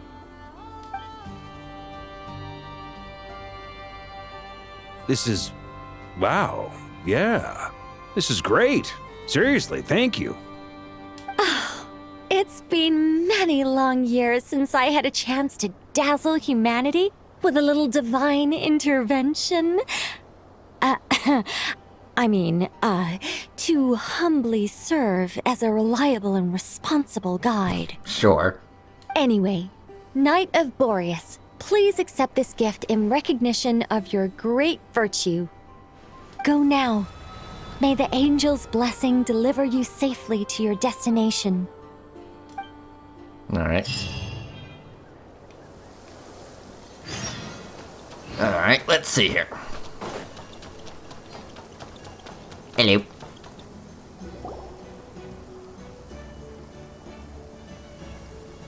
Ah, you're here. Mm-hmm. Sandroni, how are things going? Glad you asked. You two are about to become the first people to lay eyes upon my masterpiece. Or should that be the first person and the first, specter? Hey! Whatever. Come, feast your eyes on this. Wow! We've never seen something like this before! This meter displays the progress of my formula. Currently, it's still making the most important connections. Once it's finished running, I'll deliver it right to your side. And then, we can finally bring Columbina back. Alright, cool. What do you mean, deliver it? Can't you just tell us over the Dodo communication device? It'll just be some numbers, right? Ugh, you're such a greenhorn. This isn't the kind of formula you solve in math class. It's a highly complex algorithm capable of constructing a framework of rules. Whatever. We'll be here all day if I start trying to explain it. All you need to know is the formula must be completed before we can bring Columbina back. Got it. I'll share the data with you. Nicole's agreed to let me use her information channel, so we just need to use the Dodo communication device like so, and... there. Now you can check in on my progress. Wow! Look at that! You're amazing, Sandrone! About time you recognized my genius. Took you long enough. Anyway, that's all from me. You should check on the others if you have time. Make sure we don't have any weak links in the chain. That might sound harsh to you, but close supervision is a common practice in a Fatui. Not looking to catch anyone out. I just care about everything going smoothly. That's all. I'm kinda stuck here while the formula's running, so I need you to be my second pair of eyes in the meantime. Alright, well, thanks for the progress bar. Yeah, we're now at 20% now. Okay. Alright, let's see here.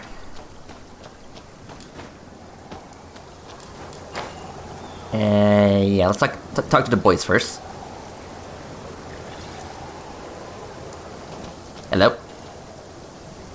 Thankfully, Miss Nicole has come to our aid. Nasha Town is now looking very well defended. Golden Flame. Yes, that's Nicole's power, all right. Based on the latest message from Grandmaster Varka, it sounds like they've reached an agreement. The situation should be more stable with her assistance. Everyone will have at least some degree of protection. Albedo! Durin! Hello there, you two. Mm-hmm. Are you well rested? Yep. That's good to hear. As per the plan, Albedo and I will be in charge of Nasha Town. As Dotori's energy field expands, it's creeping ever closer in that direction. But we will do our best to hold our position. We fought side by side many times before, and always with great success. I believe this time will be no different. So don't worry about us. Focus on fighting Dotori. Mm-hmm. As Dotori's energy field expands, it's creeping ever closer in that direction. But we will do our best to hold our position. We fought side by side many times before, and always with great success. I believe this time will be no different. So don't worry about us. Focus on fighting Dotori. Alright. Flynn's. Traveler, Paimon. A pleasure to see you both. Mm-hmm. Flans! How's everything coming along? Fairly well, if I do say so myself. Personally, I am ready to confront Dotori head-on. Mm-hmm. You and me both. Ooh, you sound much more serious than usual. To be honest, I am not usually fond of exercising my full strength. For one thing, it's hardly conducive to maintaining a low profile. Besides, I believe one should have the right to choose when to show their hand. I am conserving my strength until the moment of battle is upon us. Anything to boost our chances of victory. Seeing you get into the zone like this really puts Paimon at ease. Huh, Traveler? Mm-hmm. Me too. I consider it an honor to have your trust. Rest well. I look forward to seeing you both in your element during the battle. Well, thank you. Alright, and the ladies. Yes, Miss Moonchanter? What are you staring at? You always address me in the strangest ways. Lady Moonchanter one minute, Miss Moonchanter the next. Yes, and? Are either of those incorrect? Not as such. It's just that I simply call you Nefer nowadays. Uh-huh. That's my name. What's your point?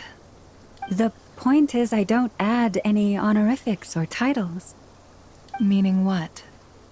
That maybe we're on friendlier terms now than we used to be. Is that how you see it? And I thought I was the one with eye damage. Never! Wilma! Paimon, Traveler. Just swinging by to check in on you. How are things going? Did you manage to get some rest? Don't worry about me. I won't slow us down. And I give my all to ensure our victory. Ah, yes. Allow me to give you two a quick checkup. All done. You're both in good shape. Alright. You're welcome. You'll have your work cut out for you in this battle against Dotori, so make sure to get some rest in first. Paimon will keep an eye on her. Don't you worry. I'm glad to hear it. Take good care of yourself, too, Paimon. Sure thing!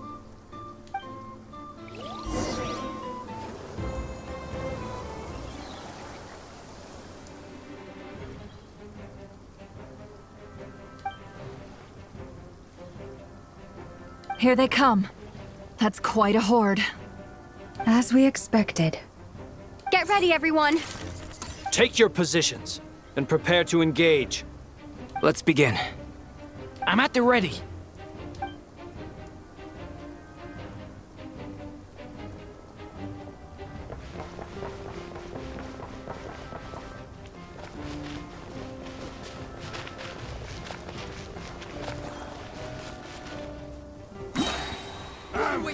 Hello there. Alright, water. The long sleep beckons. Yeah, try me. Close your eyes. Observe.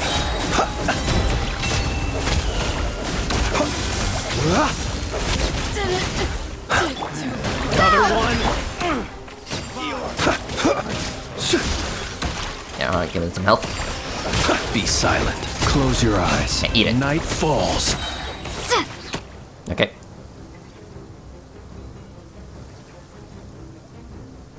Alright, on to the eat soup.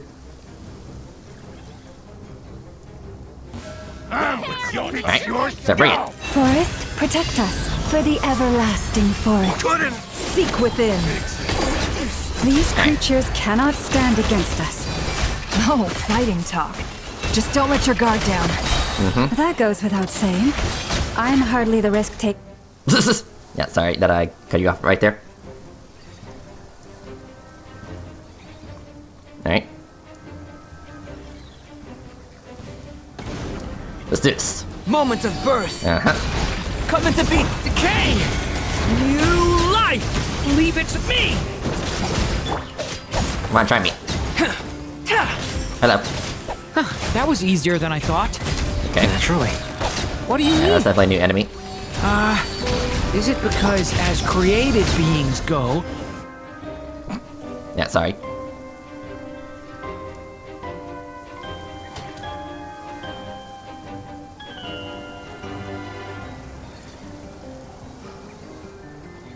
Alright, so we're about halfway there.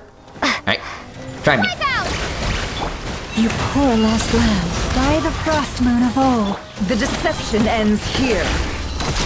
People have always used fire to drive away wild beasts. Wouldn't a lantern work just as well? You read my mind, my dear friend. I was just about to say that. All right then, dear friend. Bring the light. Try me. Ow. Stab it, stab it, stab it. Receive my blood. No more lies. Alright, cool. So about 60%. Oh boy. You're looking well. I trust you've had a good couple of days. Yeah, no thanks to you, asshole. Dottore. It's actually a good thing, in my view. If the subjects of my experiment were to die prematurely, it would throw quite a wrench in the works. And so, I must thank you all for your resilience. We are no longer on the same level, but you are nonetheless worthy of my respect. A creator god should be merciful and gracious after all. Now piss off. And in any case, it is only right that before I end your lives, the world is informed of the arrival of their new god. Oh boy.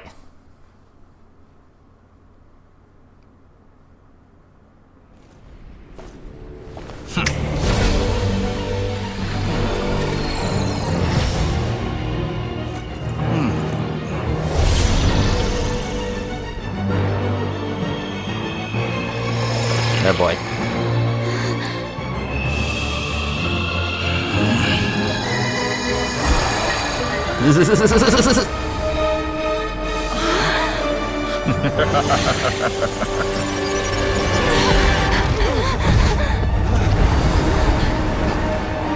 Yeah, he just domain expansion us.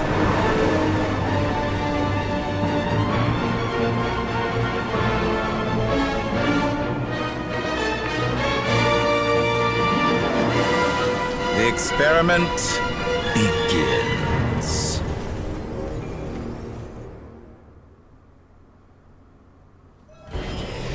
Alright. So, boss fight. Alright, let's see here. How do we want to do this? I think we want to stand behind these. That's protection. Okay. Okay, firing his lasers. Okay, water. Leave this place. With one heart, we seek within. Can't hide the truth. Ow. Close your eyes. Results of battle. Pathetic. You're pathetic, mister. No more lies. Alright, what are you doing now?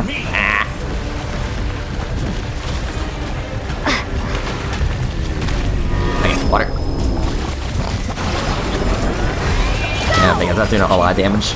I'm still collecting remnants fall. The mystery I don't think so. unravels. Be silent. Close your eyes. First, like an ant in my paw. Okay. Oh. I've been moved inside another space. And it's sealed off. Looking at the structure of it, it seems like Dottore intends to trap us here. There's no exit. Our endurance is about to be put to the test. Okay. Hello. Come on, eat up, eat up, eat up. Okay, so it's just the three of us now. Branches a song. It all adds up. Come on, try me, mister. Water.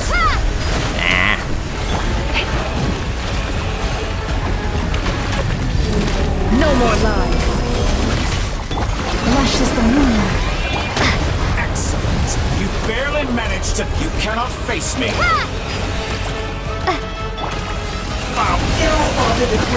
Get out of there. Receive my Pathetic.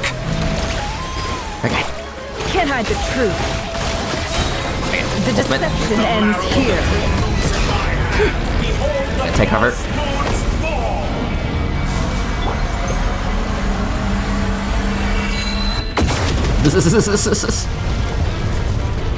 Okay. Tell me, where will you try scurrying off to next? Oh shit. Looks like Dottore has opted for a divide and conquer strategy. But we will not allow him to Inverted, triumph. inverted. Oh no, no, no. I heard about this. I heard about that. Inverted controls. For our victory. Not great. Now I'm horribly reminded of that one mission in Saints Row. Lush is the moonlight. Damn it. Intro. Perhaps you could try being a bit more proactive.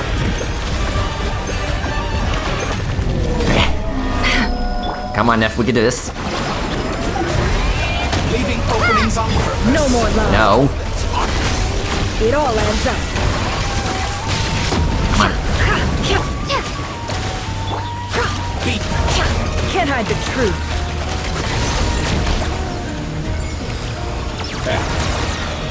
Water. Such a simple attack, and you're already struggling. It all adds up. Come on, we almost got him. Ah, what the hell? That's cheating! That's cheating, mister!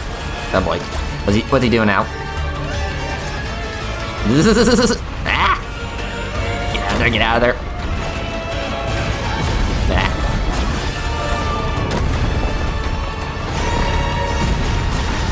Okay, that's water. Bends to me. Can't hide the truth. That's more like No it. more lies. Some results now. Okay, heal up. Be shackled. Come on, try me. Okay, water. Be annihilated. That which No, no, no, no, no, no, no. Ah, shit. What's this supposed to be?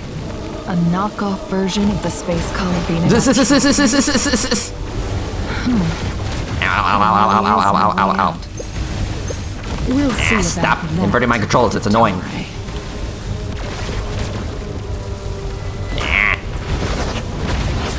Oh shit, My it's just apologies. I me. had not intended to take your teammates from you. But you obey and I can release them. An excellent deal if you ask me. Fuck off. Won't you consider it?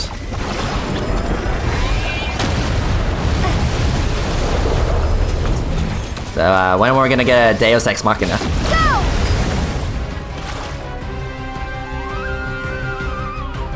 I'm aware you've been working on some little tricks to surprise me with, but it appears that none of them have come to fruition. My guess would be that you're trying to bring Columbina back. But then, where is Sandrone? Or are you trying to buy time for her? I always found their friendship to be a curious phenomenon. Two highly incongruent personalities, and yet they share a deep connection. Speaking of Columbina, I once saw her as like a younger sister. We got along quite amicably while she was with the Fatui. But then one day she suddenly decided she would refuse to take part in any further experiments. To this day, I truly don't understand what I could have done to upset her so much. Gee, I wonder why. It's such a pity. I could have had a sister, a family. But alas, she grew to dislike me. You're not fit to be family to her. Yeah. That I can't deny. So many people, all obsessed with playing out the same tired old dramas. This world is rotten to the core. And then there's you. You had every opportunity to reach the right conclusion. The thought of killing you off like this? But I maintain that I approached you in good faith, so I will offer you another chance. Will you work with me? You have until I count to 10 to make your choice. 1, 2, 3. Not in a million years.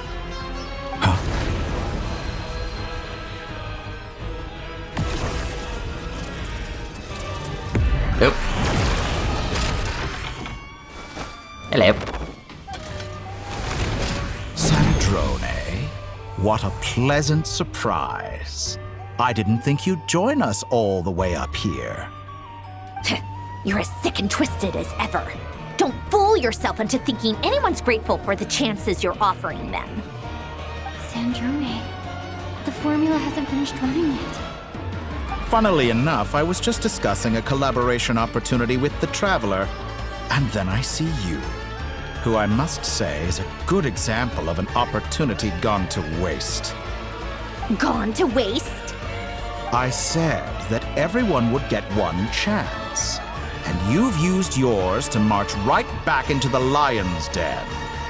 So yes, it's an utterly wasted opportunity. And what makes you think I believe a word that comes out of your mouth? I was planning on disposing of your little formula after wrapping up more urgent business here. But since you've taken the trouble of serving it to me on a silver platter, I can simply bring it forward in the schedule.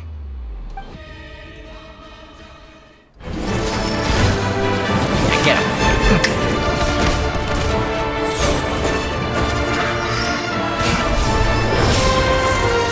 Yeah, move. Or punch them. Whatever works.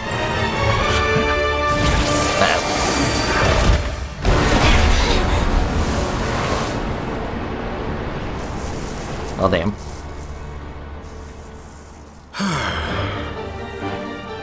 Is this your life's work? This piece of trash? You take that back.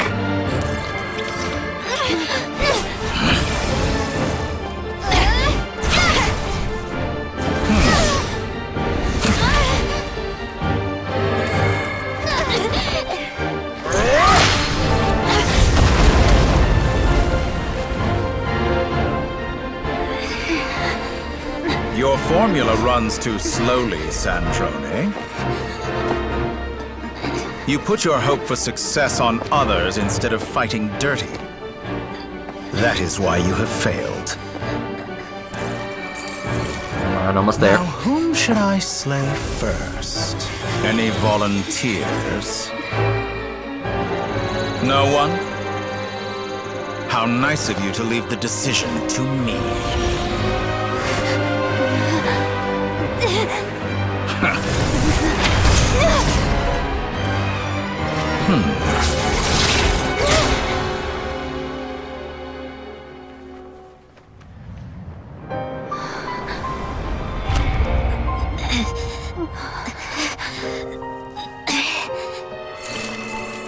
Oh, how unexpected.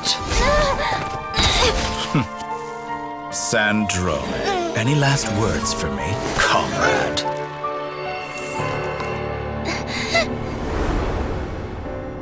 Is there anything you wish for? Not really. But I've always known what I don't want. Go to hell, Dottore.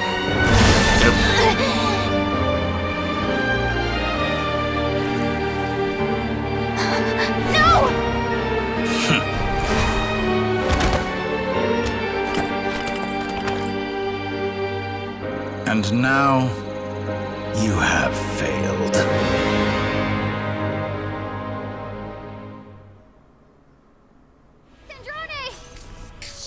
Huh. Now you see how fragile mechanical contraptions are. Just a gentle tap, and they fall to pieces. However keen of an inventor Sandrone may have been, her death spells the end of the formula that was running inside her body. Of course, I have to commend her for making it this far. As her colleague, I have to admire her stubborn tenacity. Now, it is time for you to take your place by my side. Fuck you. My count was interrupted, but the second chance I extended to you still stands. Once again, you are welcome to join me. By now, I'm sure you have gained a greater appreciation for the power and authority I wield. What is stopping you from embracing a new world of endless possibilities? Not in the mood to talk? As you wish. You seem less talkative than usual today. I'll change the topic to something more apropos. Sandrone was always like this, never trusting anyone, always so reluctant to share her research with them. Objectively speaking, she had her strengths. It is remarkable how she extracted and even optimized the world formula from so much data. But her inability to trust was her undoing. Had she allowed someone else to monitor or run the formula for her, you might still have a chance at victory even now. But regrettably, she was a stubborn fool. As much as it pains me, she had to go. Dottore. Maybe this is news to you, but people can change.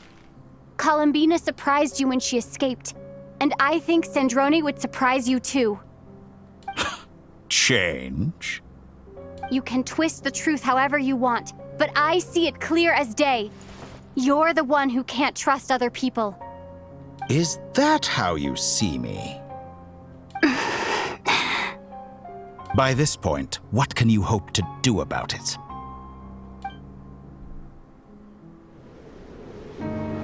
It is pointless to fight on. You've already lost. Wrong. You can't win this, Dottore.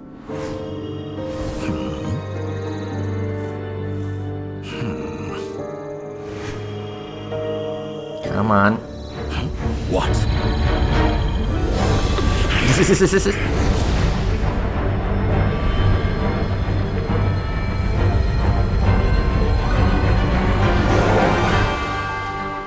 My formula can get us 90% of the way.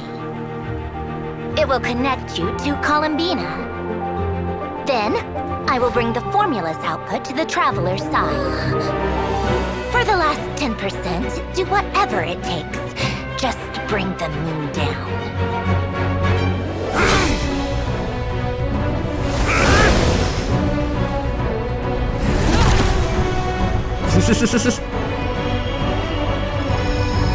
It's like Minions. Tonight, we steal the moon! it.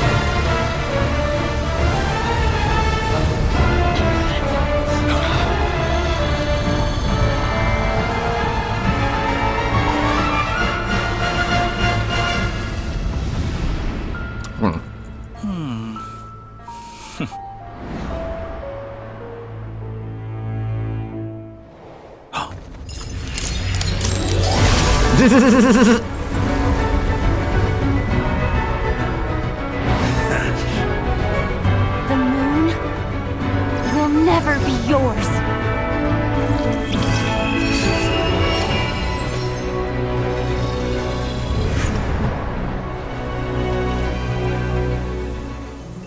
I turn my body into moonlight and pour it over Nodcry. My soul I leave here to inform my future friends. Lastly, I will hide the Trilune Authority within the Frost Moon. And when my body, soul, and authority are reunited, finally...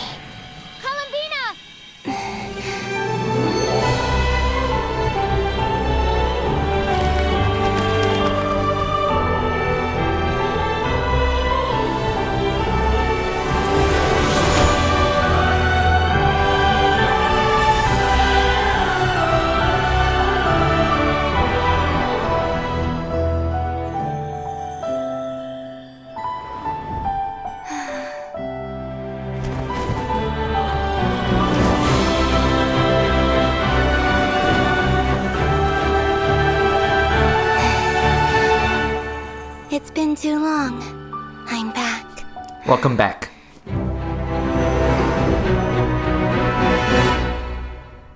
Alright, let's get him. Stay focused on the battle, Traveler. What a touching reunion.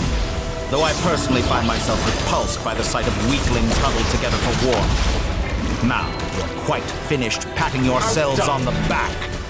Show me how long you can struggle before you drown. Watch out, Columbina! He can manipulate space itself! I know. Wait for the right moment. We'll strike together. Alright. Ah.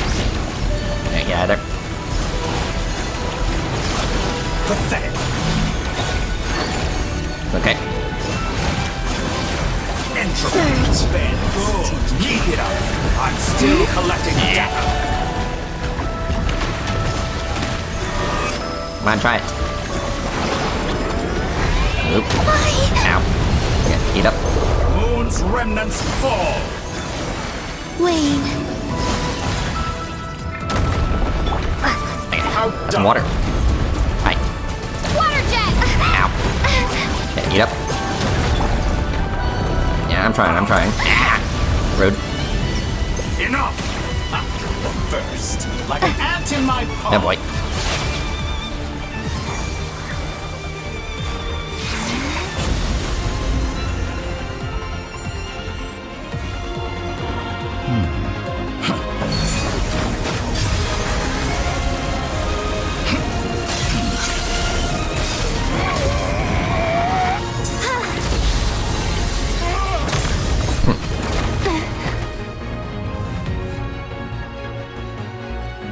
I grant you the new moon's blessing.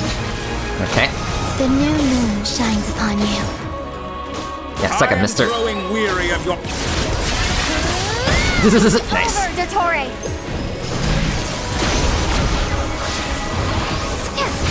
Ow. Rude. Yeah, eat it. Time to... No longer must the world cower in the cold night. Close to the new world. Our future is not yours to command! Let the moonlight dispel the darkness. Ow. Come on. Almost have him. Everlasting as the moon.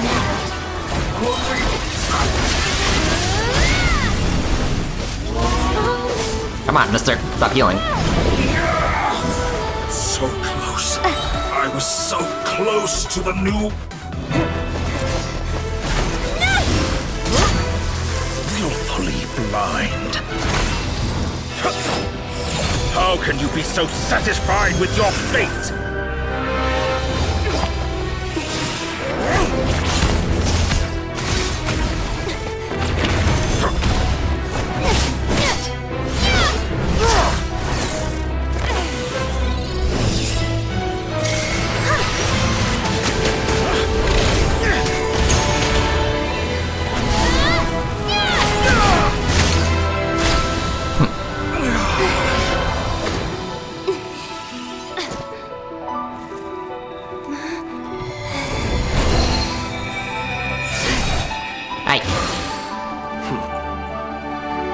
This battle was never about fate. It's about friends, family, and the home you stole from them. So dull. Only the weak rely on each other for comfort. You shall see. Once I transcend fate, you will be nothing but fodder for my grand experiment! That will never happen.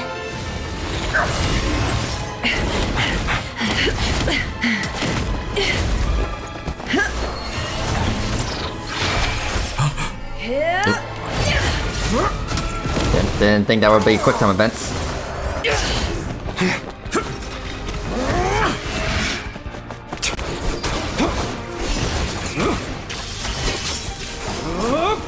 Hey.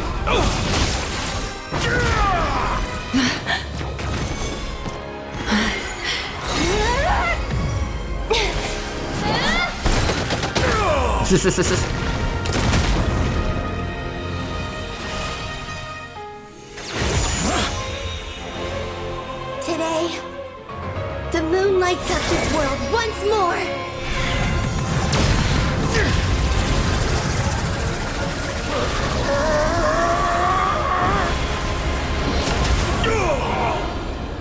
This loathsome world.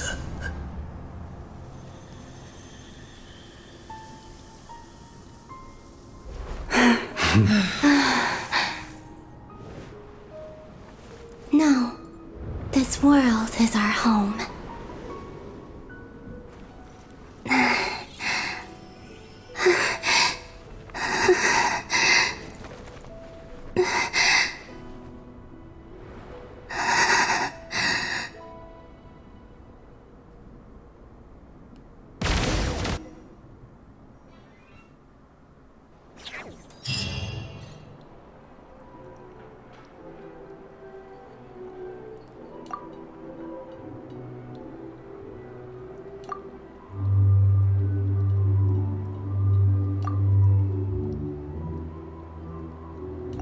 No, you're doing it wrong. The moon looks like this now. What are you drawing, children? The new moon, Mom. It looks different than before, doesn't it? Also...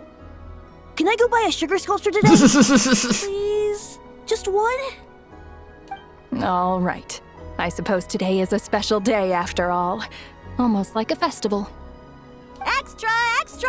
Get the latest Nasha Express here! Post-disaster report! Nasha Town reborn beneath a new moon! The voyage begins today! The future looks bright thanks to the League.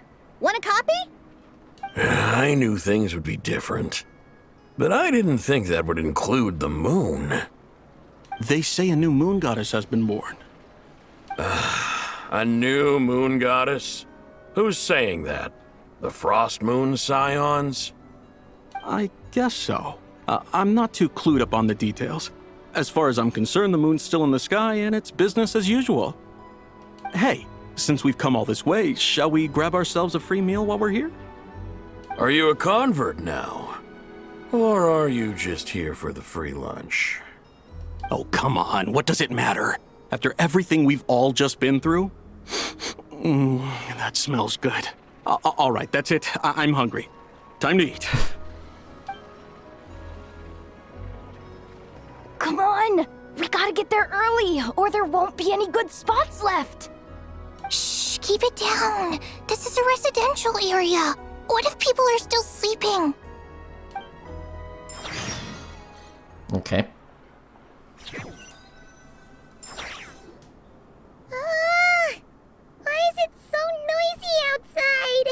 Good morning, Paimon. It's okay. Paimon was pretty much awake anyway. It's been so long since we last had a chance to relax, huh? Feels like time is moving slower than usual. What about you? Did you rest well? Still winding down from everything that's happened? Or are you wondering how our friends are doing? Or is it about what Dotori said to you? Yeah, I'm okay. Okay, if you say so. But don't push yourself, alright? Let Paimon know if you need to talk. What we just went through was a lot. It's totally normal if you need some time to get back in your groove. Luanatar disappeared after Columbina came back. Apparently, she was part of Columbina's soul or something. Still, Paimon kind of misses Luanatar somehow.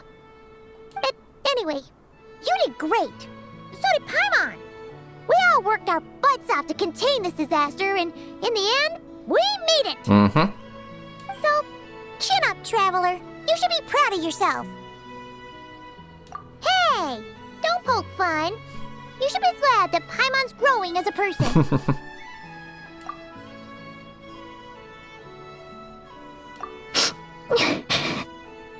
Paimon didn't think you'd mention it. You have no idea how anxious Paimon was. She was worried sick about you. There. Well, if you really want to show Paimon you're sorry, you're gonna need to make it up to her. You better be ready to splash out on a lavish meal. My treat.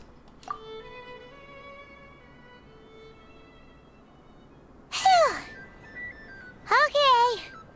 Paimon's full now. Are you sure? Huh? Oh, well...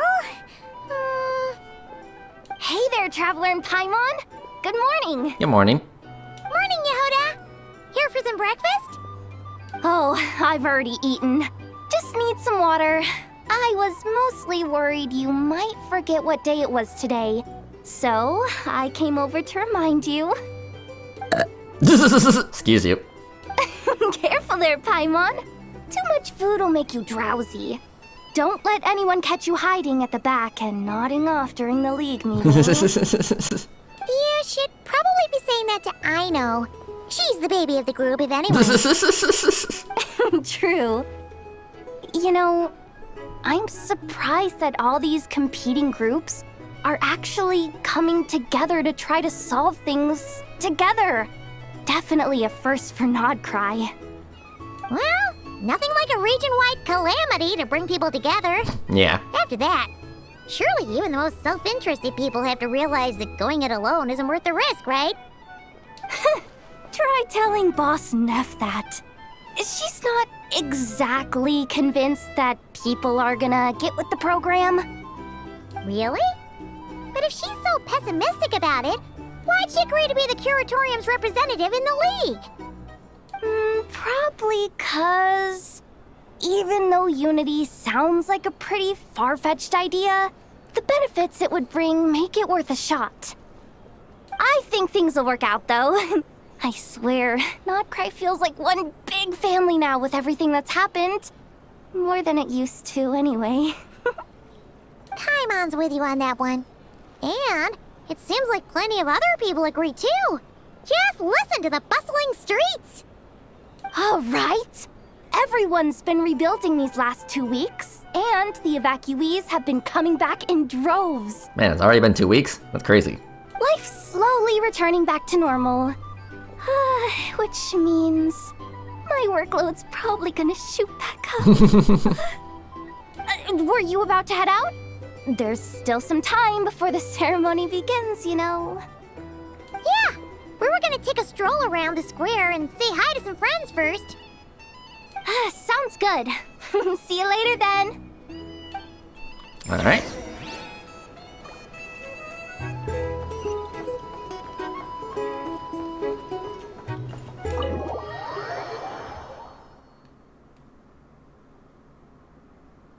Please accept today's boon. Have a nice day.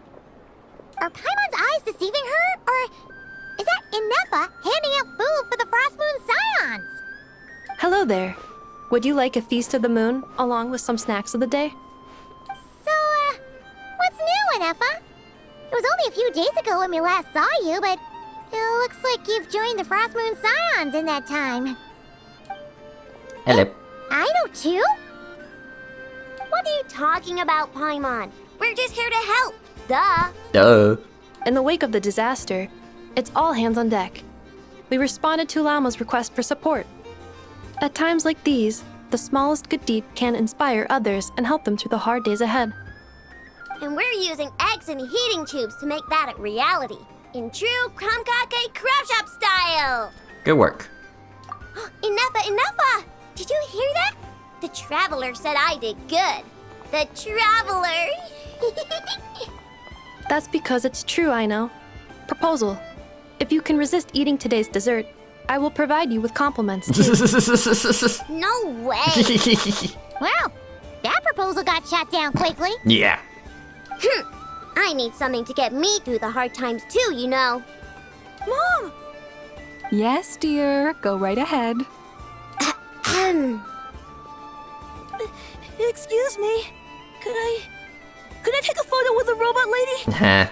She helped us get safely out of Notcry, and she helped us get back home too. She's the best. Of course she is. And since I'm the whiz kid who built her, that makes me even better than best, right? But you stole my snacks. Oops. Shall we move to the open space near the center? The view there is better. Alright, I'll take the picture. Thank you. Aren't you the better pick for this job, Flint?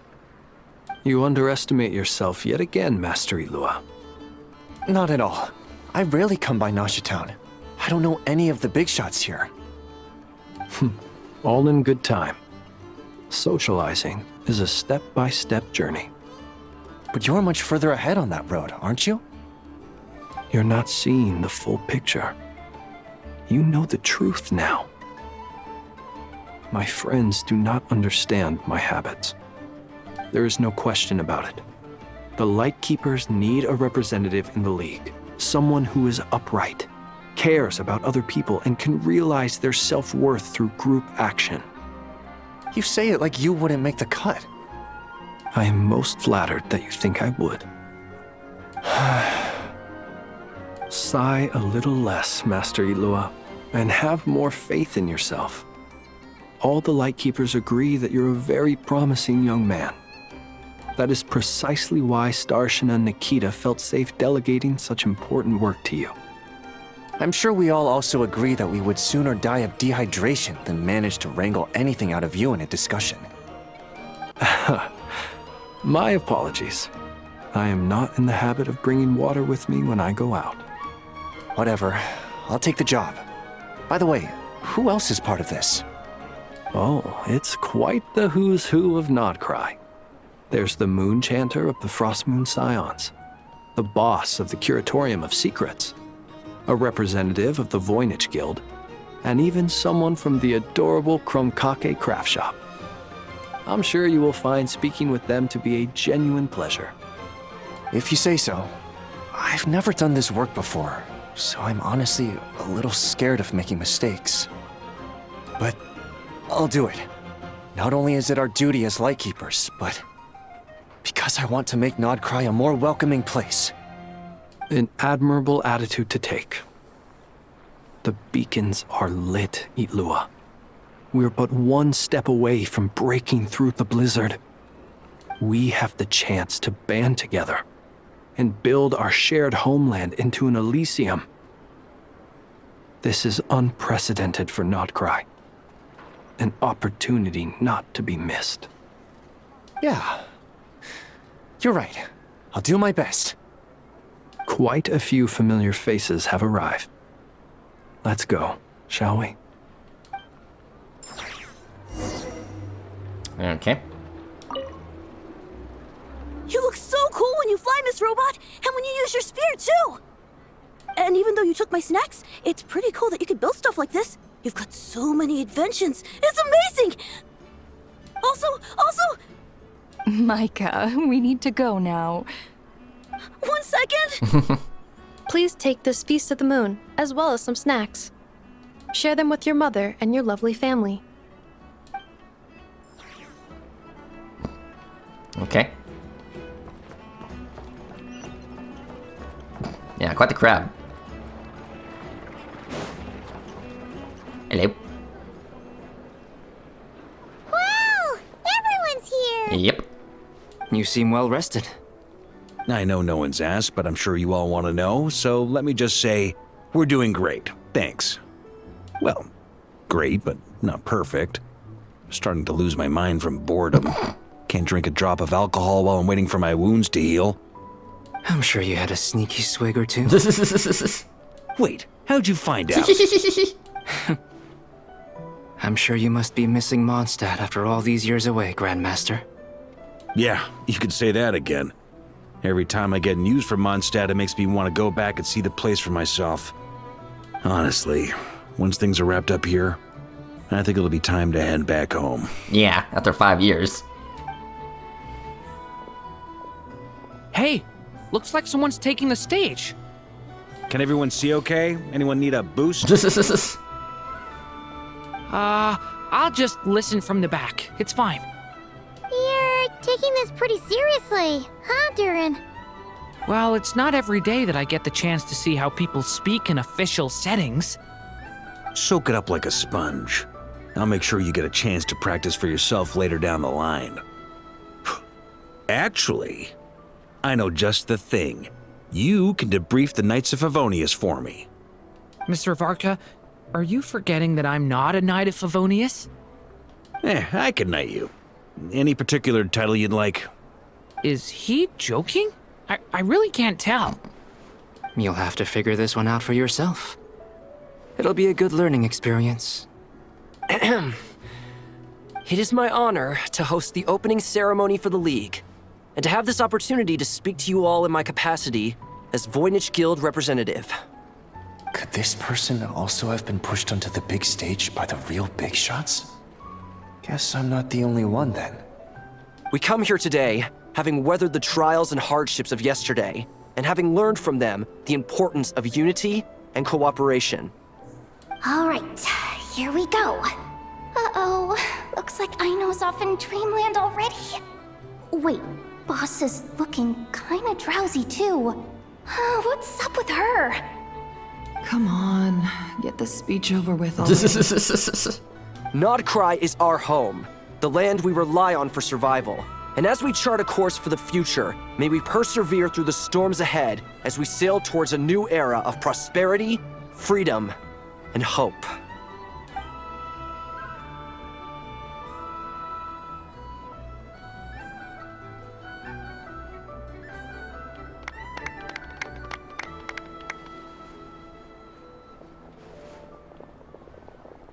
Okay.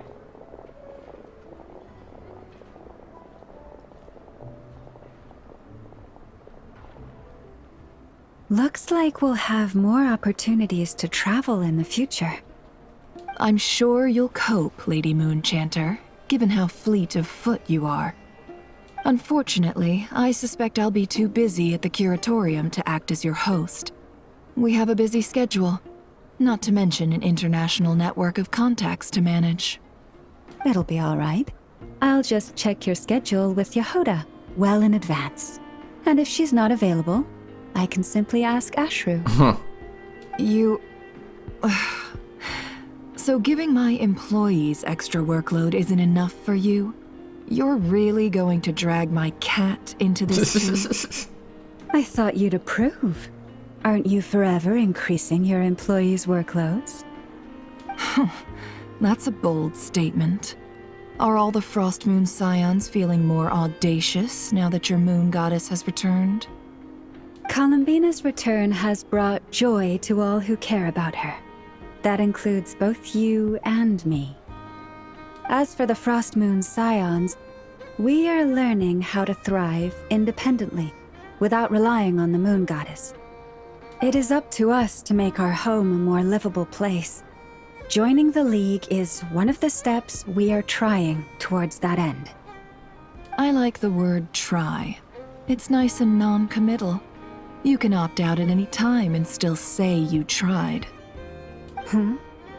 You don't see a bright future for the Frost Moon Scions? Or did you mean the League? I'm just not as optimistic as you. The Frost Moon Scions should count themselves lucky that they have a leader as stubborn and enterprising as you. But Nodcry's a big place, with all kinds of people. Most of them don't enjoy answering to a leader, or even listening to reason. Well, that's where you and your methods come in. Unless the Curatorium of Secrets is only here for appearances. For now, yes. And that won't change until this venture becomes worth my while. What would make it worth your while? Getting out more than I put in. Right now, I'd barely break even, but I'll grant that it's a good start for Nodcry. Then maybe it's worth a try. All right, you can stop now. Or do I have to join the Frost Moon Scions before you'll get off my back? You'd be very welcome to join us. Hey, you two! Congrats on all your hard work! What are you chatting about? Nefer was trying to dissuade me from adding to her employees' workload. Also, she's considering joining the Frost Moon Scions. Sorry, what? Your conversations are always the most interesting. Nicole. Would you two care to join me for some tea before heading to your next destination? Okay.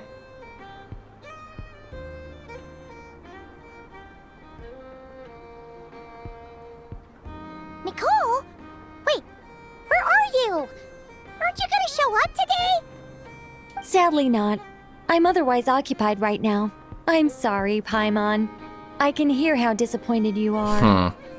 If it's any consolation, let me say that how things appear on the surface is a far cry from what they are at their core.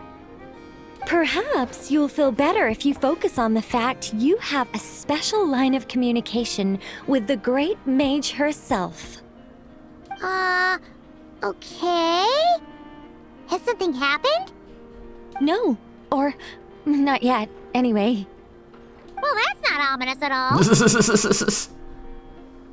Not for the time being. Just think of this as a general check-in to make sure this communication system is still running smoothly. Besides, it's good to chat once in a while if we want to maintain our friendship. You could have just said so. Paimon got all worked up for nothing. Still, the best friendships are built through face-to-face interaction, you know.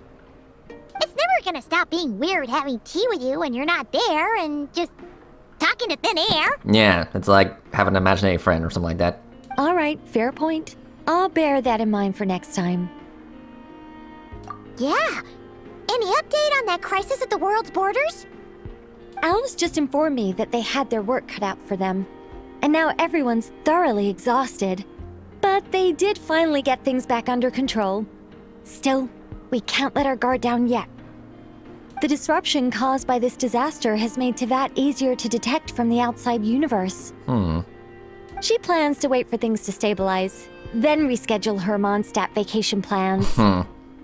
As for me, I agree with Hat Guy's perspective. This is a time when many new variables are emerging, and the situation is changing constantly. Plus, most of this change is for the worse. We have to remain vigilant and ensure that the embers of chaos are not rekindled. I did notice that the energy in Nodcry changed somewhat after the War of Funerary Flame, but since it was still aligned with the Light Realm, I never gave it a second thought. It looks like I'll have to examine the connections between phenomena I observe more closely in the future. Sounds like you got a lot on your plate. Just doing my duty. It's more or less second nature by now. Of course. To give you the full picture, I'd have to start with the substance from which angels were formed. Never mind. Paimon's right. Showing off my knowledge would be much more satisfying in person. By the way, you did receive the gifts from the Hexen Circle, yes? I'm not trying to claim credit or anything, but my pride demands that I at least mention it. They're quite similar to the protective talisman that Alice gave Dory, but with some very special enhancements. Oh, so that's what kept our friends safe when Dotori trapped them. Indeed. We went to great lengths to make sure they were invisible to his eyes. I see. Thank you. I'm so happy they came in handy. Still, not fishing for gratitude, by the way. I just want you to be aware that sometimes your friends may be protecting you in ways you cannot perceive. Anyway, I'll contact you if anything else crops up. If not, you know what they say, no news is good news. Kinda disagree with that. Oh, my angelic instincts are tingling. They say... you should head to the docks next. Your friends are about to board their ship home. Okay.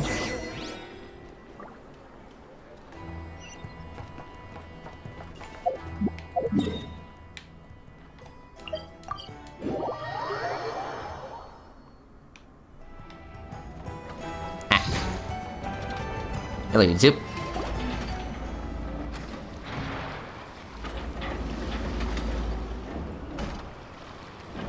You're here. You're here too, Hat Guy. Are you heading back together? No. I'm bound for Sumeru, and she for Fontaine. We just happened to cross paths at the harbor. How are you holding up? Everything seems fine. Sandrone may have an abominable temper, but she's always been very responsible with important calculations and things entrusted to her by valued friends. You always speak as if you know us inside out, Mr. Hat Guy. Maybe I'm just a good judge of character. I certainly hope that's all there is to it. Regardless, you have been a significant help in this matter. For that, you have my gratitude. I didn't do anything special. Sandrone's the one who completed a seemingly impossible formula and turned the tide of the entire battle, even giving her life in the process. She's the one we should be thanking.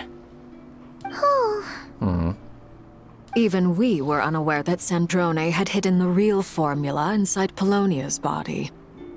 She managed to fool Dottore into thinking the formula was running in her system by installing an identical-looking decoy within her. She probably realized that she didn't have the strength to stop Dottore. But this way, she could at least get him to lower his guard.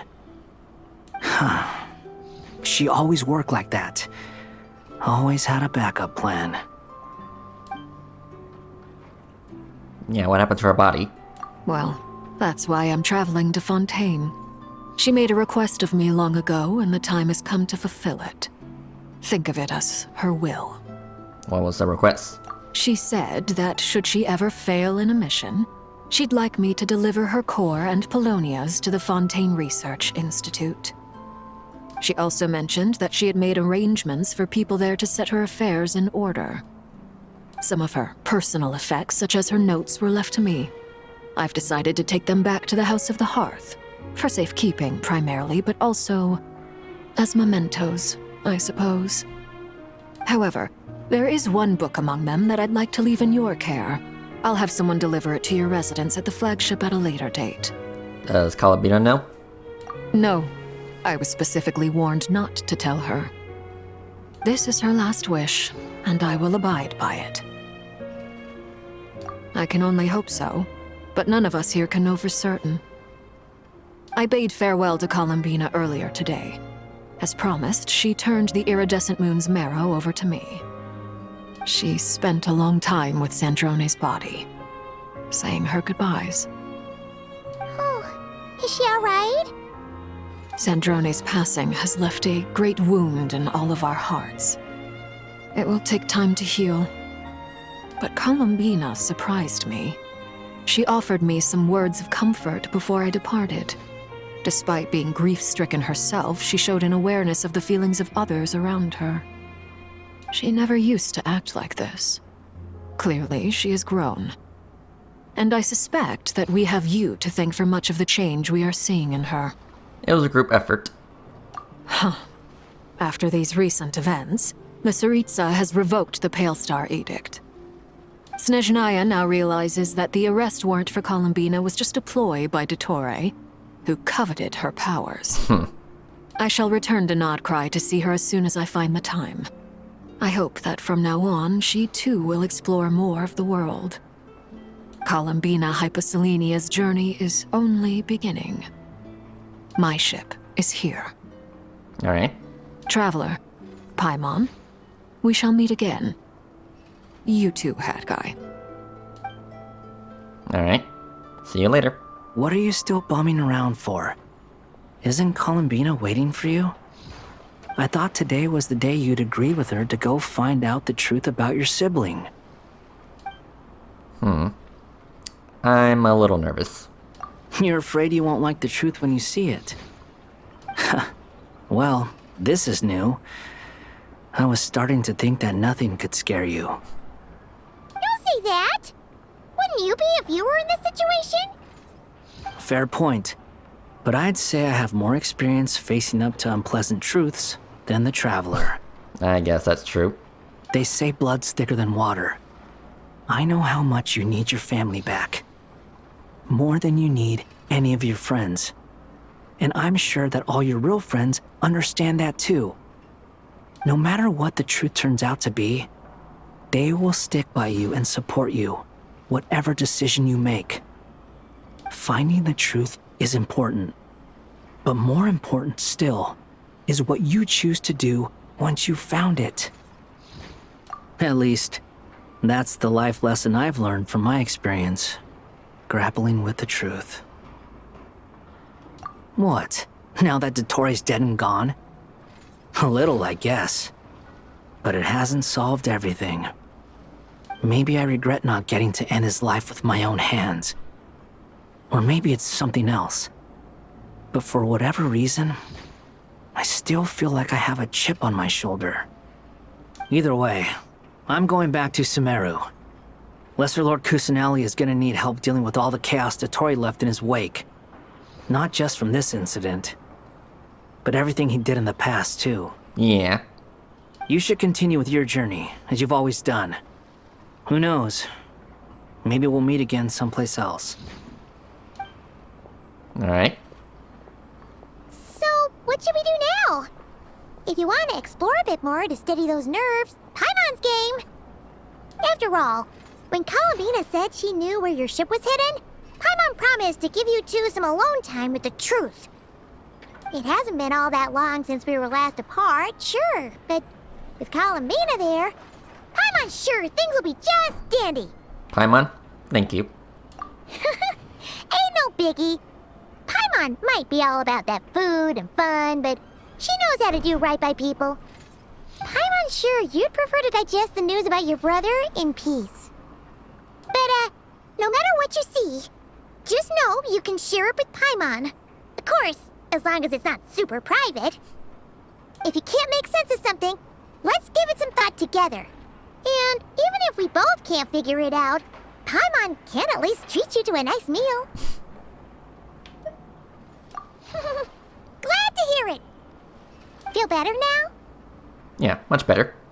Alrighty. Next up, time to meet with Columbina. Alright, let's go.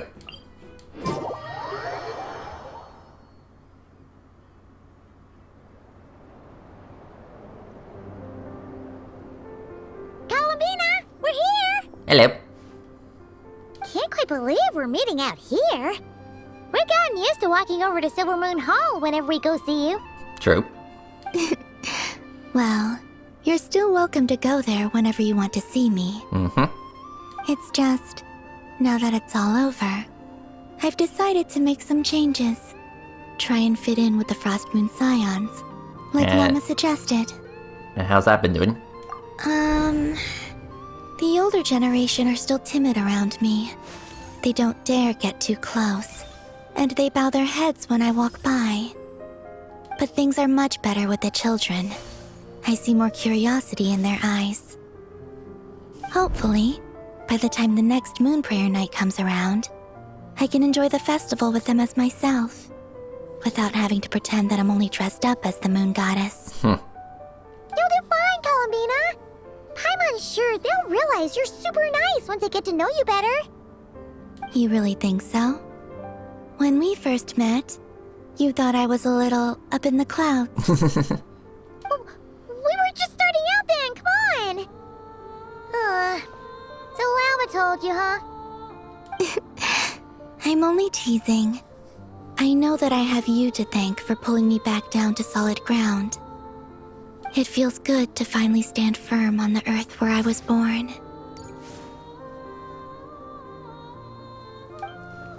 Oh, that's great!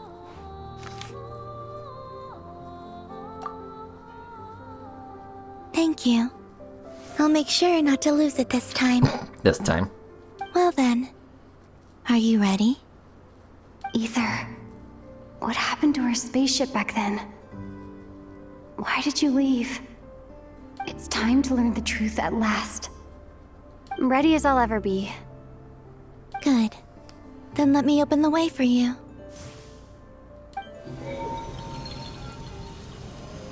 Okay. Where does this lead? To our shared destination. Huh? Do you remember me telling you about my missing prologue back when we just met? I said that my story began on the moon. But while I was inside the moon's reflection, I realized that my prologue was really hidden in the future. I just had yet to discover it at that point. The story of the time before I was born was in fact the story of my distant future. It's truly fascinating. But when I obtained the Trilunar Authority and returned to our present reality, I sensed something I hadn't expected. Your prologue. So you mean... Yes, your spaceship. All this time, it has been hidden on the Frost Moon, which lay beyond the sky. What?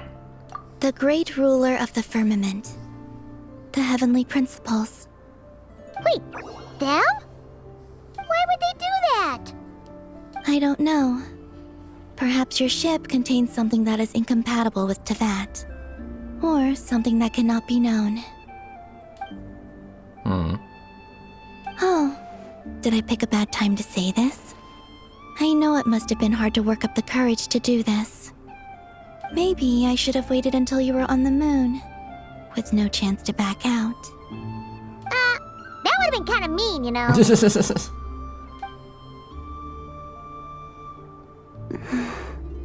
Take me there. Oh? Whatever is hiding in that ship, it belongs to me and Ether. Those memories belong to us. No one else has the right to decide whether I should or shouldn't know about it. Not even the heavenly principles. Very well. Then let's go. You two take care, alright? And don't forget to come back soon! Rest assured, Paimon. We will. Traveler, after you. Thinking about the story that we'll find hidden on the moon? Yes. And hoping that it has a happy ending. Stories like that don't exist, you know? You don't believe in happy endings? I don't believe in endings. Fair enough. Where am I? This is the pathway I built between Tevat and the Frost Moon. The moon is very far away from us, so it could be a long journey. Okay. Ah, okay. 2D side scroller, huh? After I obtained the Trilunar Authority, I unwittingly saw past events from many of my friends' lives. One was Lauma. She was so young when they chose her to be the Moon Chanter. From then on, the Frost Moon Scions looked to her to bring messages from their goddess. But, for better or worse, I had left Hisi Island before she was ever born. It was not until much, much later that she met me. I think it's for the best. Because of the way things turned out, you had the opportunity to become friends. You're right. In that sense, I think we were both very lucky.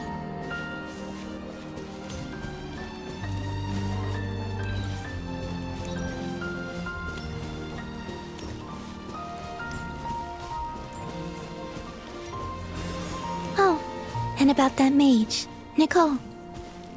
I only recently learned that she has lived in Teyvat since the time of the Three Moon Sisters. The Moon Goddesses always had a good relationship with the angels. I suppose our friendship continues that tradition. Okay.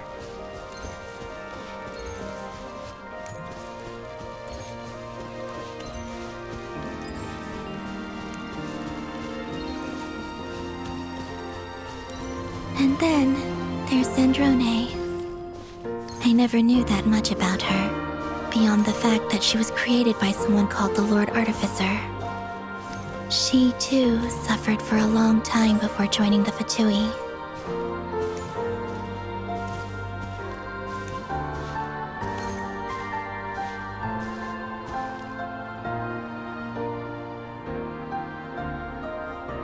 How I wish I could talk to her again. Even if only to hear her say nasty things to me. Oh, rest in peace.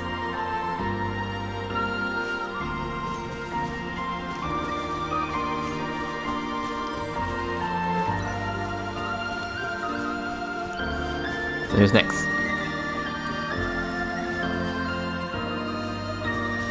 Ah, us. Also, I saw your siblings' story. I'm afraid I didn't see much. It seems that he rarely came to the surface, where the moonlight shines. But I did notice that back when you first set out on your journey, he would often appear nearby, gazing at you from afar with a guilty look in his eyes. Ether. Let us speak no more of the past. I probably shouldn't reveal so much about my friends.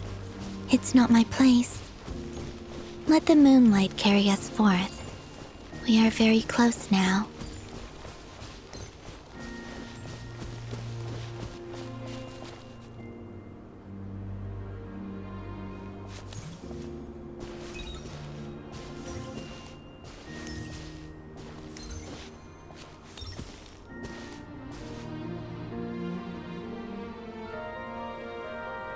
After this, I'd like to bring some kuhenki to the moon as well. If they're willing, of course. What about your other friends? Will you bring them to visit too? Certainly. But I'll need to tidy the place up first. This home hasn't received any guests in a long, long time. Yeah, I imagine. Yeah, this looks like a boat. Sit. Yep, it's a boat. Cute. I remember writing something similar with you on Moon Prayer Night. I believe it was called... Dodoko's Whirligig. Yes, that was it. You asked me if I was afraid to return to the moon, and I said that I was. The idea that I had gained something precious, only to lose it so quickly. That frightened me. But I'm not afraid anymore. Besides, this time, we're traveling together. To the moon.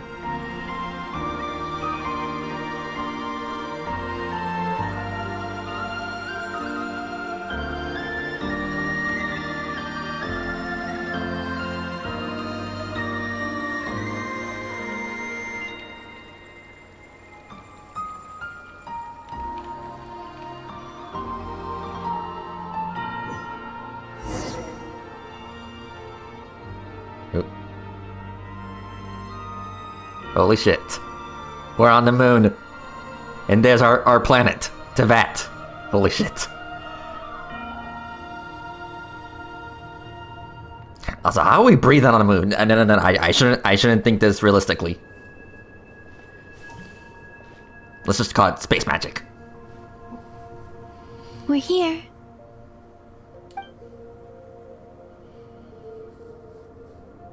Over there.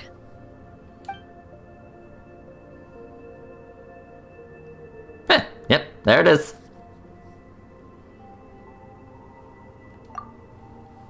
Yeah, that's screenshot worthy, wallpaper worthy. Like look at that, look at that, look at that. Anyway, to the moon. Oh wow. Yeah, look at that. That's crazy. Oop. Yeah, obviously low gravity. Can't seem to spot Celestia from here. Anyway. Yeah, there's our spaceship.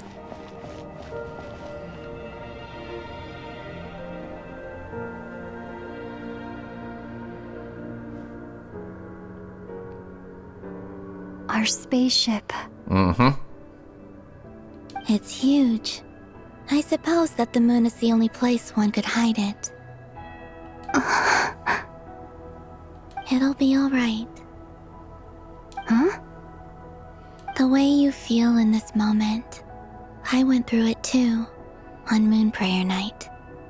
The door was right in front of me, but I struggled to find the courage to step through.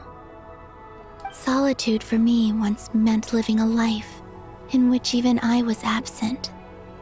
Before I met you, that was the only life I knew. But that night, solitude meant throwing away the life I had gained after meeting all of you. Columbina. Go. Retrieve the part of your life that was once lost. Trust me, you will lose nothing by doing so. Look, Tevat is right there. All of our friends are down there, waiting for us. You're right. Thanks, Columbina.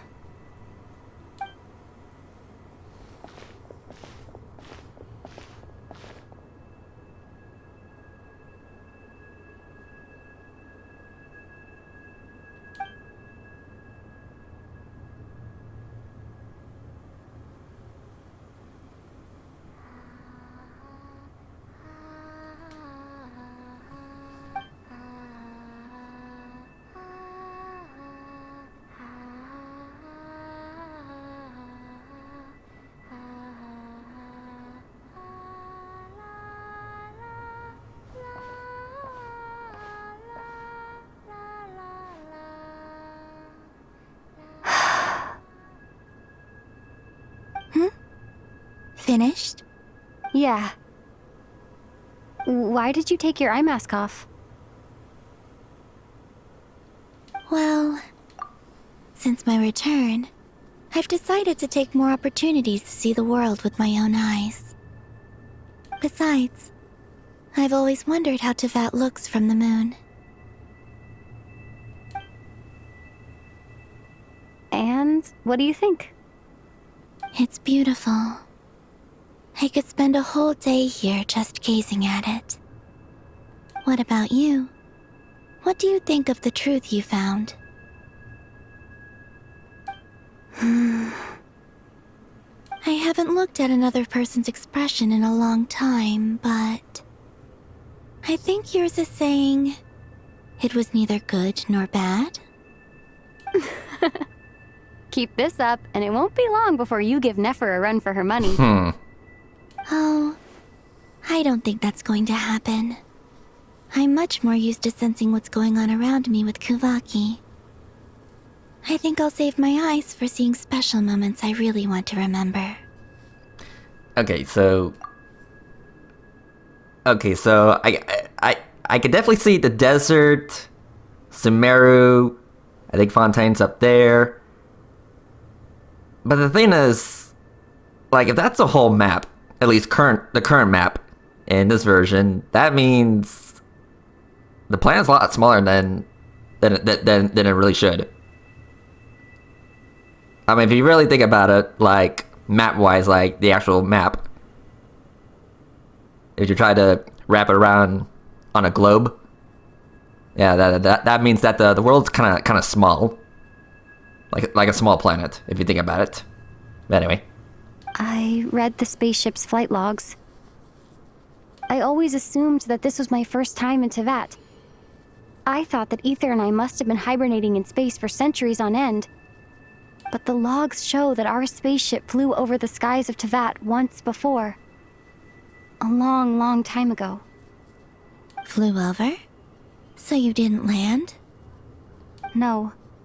The ship barely came to a stop before flying on again. After that, it continued traveling through space for a long time. Some of the data is corrupted, but I suspect that it kept flying for thousands of years. It was only after that that the ship made a forced landing in Nodcry. When Ether found me, he came from outside the ship. Could this mean that he left the ship long before I did? Maybe even during our first pass over Tevat? Are you alright? Yes. I can feel that the truth is coming together, one small piece at a time. I remember Ether telling me that when he first arrived in Conria, he could not recall the past. So this might be something that even he doesn't know. Here, I made some space for you. Your mind must be racing, and this seems like the perfect place to relax and clear your head. Oh, wait, there's one more thing. What is it? Wait here a moment. Okay.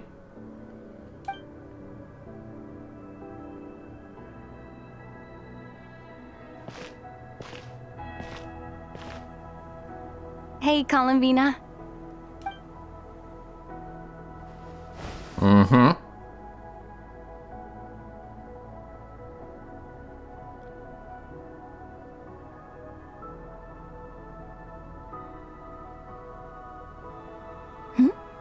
Is that a new outfit? Mm-hmm. An old one, technically. It's been in a cabinet inside the ship this whole time. It's a matching pair with Ether's. He's always liked this set more. Huh. I don't think there's a huge difference. Really? Yes. It's still the same you. You're the same person, no matter what clothes you wear. Only Columbina would make an observation like that. Traveler, do you consider Tevat your home? Home is wherever Ether is. But then, after all the time I've spent here and everything I've been through... Yes, I'd say it's my home. Would you change your answer if Tevat changed appearance? I mean, if the truth about Tevat turned out to be different than what you thought. I don't know. But I don't think so. The truth is not what matters most to me about Tevat. When I was first born, I longed for a home. And when you get something before you're mature enough to understand the world, you just take it at face value. I thought that a home was a transaction. You give me what I want, and I'll do the same for you. But you and your friends taught me what a true home should look like. You never asked for anything, yet you gave so generously to me. That's because your friendship matters to us. It was worth it. In the past, I thought that my birth in Nodcry must have been a mistake. But after journeying to the distant past where the story began, I realized that it was I who chose Nodcry to be my future home. Now, I am glad that I made that choice. I'm sure your friends are just as glad. In fact, I intend to make the same choice today as I did back then. What do you mean? Well, I've given the Eternal Moon's Marrow to Lauma, and the Iridescent Moon's Marrow to Arlecchino. And now, I shall return my Kuvagi to Nodcry again, that it may continue to protect my chosen home. Wait, but what about your body? Oh, are you worried that I'll disappear again? Yes. I won't. Not this time. The frost moon has now entered the fall sky, and I am the Trilune goddess. I am only returning to Nod Cry the part of me that it needs. I am giving what I can, because my home is worth it. Oh, and I have something for you, too. For me? Yes. Come closer.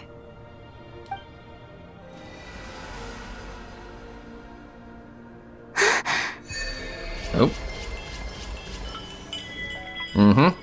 New buffs.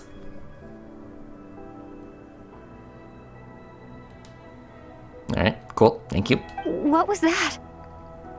I lifted some of the restrictions this world placed on you. I trust this will help in your future adventures. My power. It feels like it's grown. I can use the elements more freely now. Thank you. This will be a great help. You're welcome. I see you as family, and after everything you've done for me, In fact, no. It's not because I owe you. It's because you're worth it. Here, this flower is for you.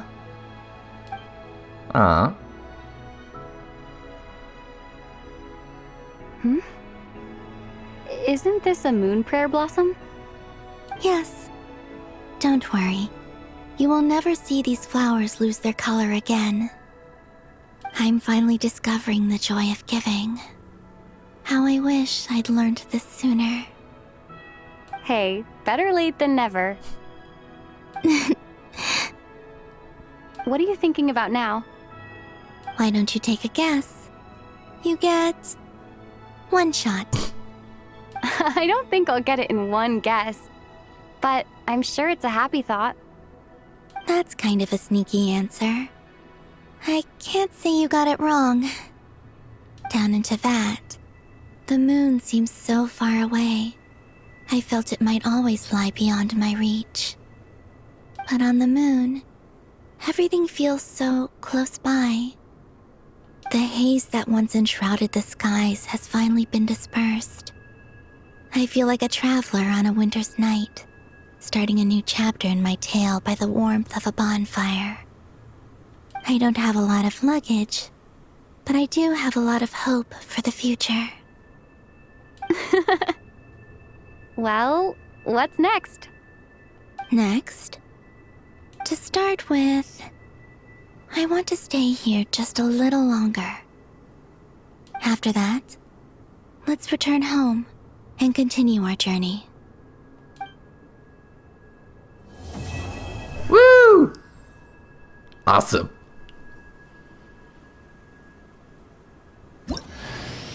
These clothes bring back so many memories. Alright, so cool. New outfit for Lumine. So, okay, I do have one gripe about it. It's that it's not a bad design, but my only gripe is that it's brown, or at least some parts are brown. Like, yeah, and of course, Ether, his new outfit, it's mostly white and blue. So yeah, both Lumine and Ether swapped their color scheme. Well, sure, she's not entirely brown, but there's definitely some brown parts in there. You know, specifically like, you know, the legs and the skirt. So yeah, I like the reason, like, way back when I started, the reason why I chose Lumine is, well, I like playing as girl characters, but because I like her color scheme better, because the white and blue and some gold accents here and there. So yeah, I mean, I don't hate the new outfit, but again, I'm just not a big fan of that. It's, you know, like half white and half brown. So yeah. Anyway, moving on. Also, my question is, does this new outfit affect cutscenes? Like in-game cutscenes and future cutscenes? Like, I don't know, I'll have to see about that.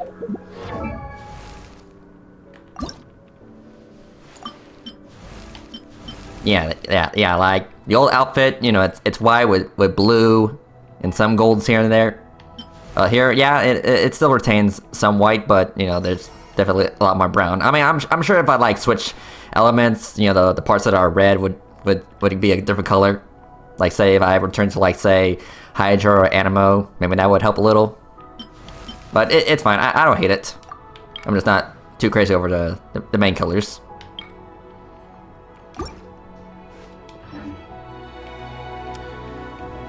Okay. Yeah, obviously we're not on a map because, well, we're on the freaking moon. Okay. So, I guess talk. The journey goes on. For you. And for me. Like I said, this is not the end. I don't believe there has to be an ending. Yeah, do you think you could tell me a little bit about Snezhnaya? Oh, is that your next destination? Mm-hmm. Most people would probably tell you to pack some warm clothes. Yeah. But I experience things differently than most people, so I can't know how cold it is. In fact, it is home to quite a wondrous heat source. I think they call it Kreshnik's torch. Every city in Snezhnaya is built around one of those. I sensed the energy it gave off as I was passing by on a railway train. It felt grand and distant. I also recommend the Korolievsky troupe in Snezhnograd. They give performances quite regularly, and entry was free for harbingers.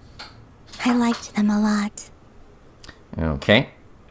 Do you know about the Tsaritsa? You know, the Crow Archon? Ice cold and sharp.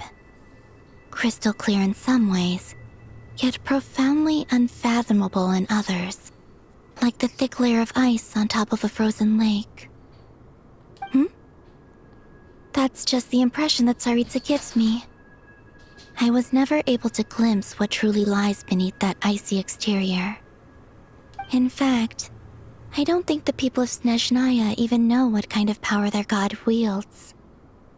Maybe that's because the Tsaritsa herself has never acknowledged, nor accepted that power. Okay. About the Fatui?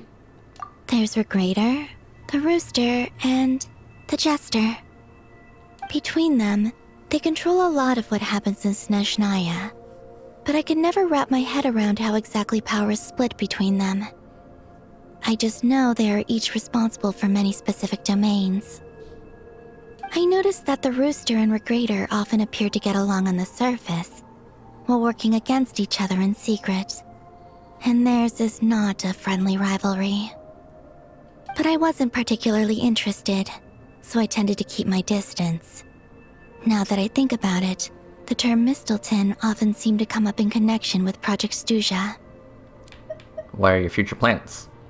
Once things settle down in Notcry, I'd like to explore the world beyond Snezhnaya. You've told me so many stories about the other places you've been to, and all the friends you've made there. I'm curious to visit those nations and see them for myself. It would also help me learn more about the journey that has made you into the person you are today. Okay, yeah, that's all my questions. Okay. As you continue on your journey, don't forget to gaze up at the moon once in a while. It is, after all, no longer an illusion. It shall cast down its true moonlight, connecting us in truth.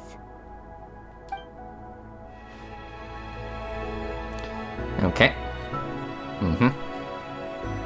Yeah, just taking one more look at our planet before I have to, well, return. Yeah, I think I do see the lights in Liyue and Mondstadt. And I guess Inazuma City. Again, if you really think about it, our world is pretty tiny. Alright, well, I guess it's time to head back. Yeah, I guess we're just gonna leave our spaceship here. We're not gonna try to take it back with us. Okay. Later. Yes. I would like to return home.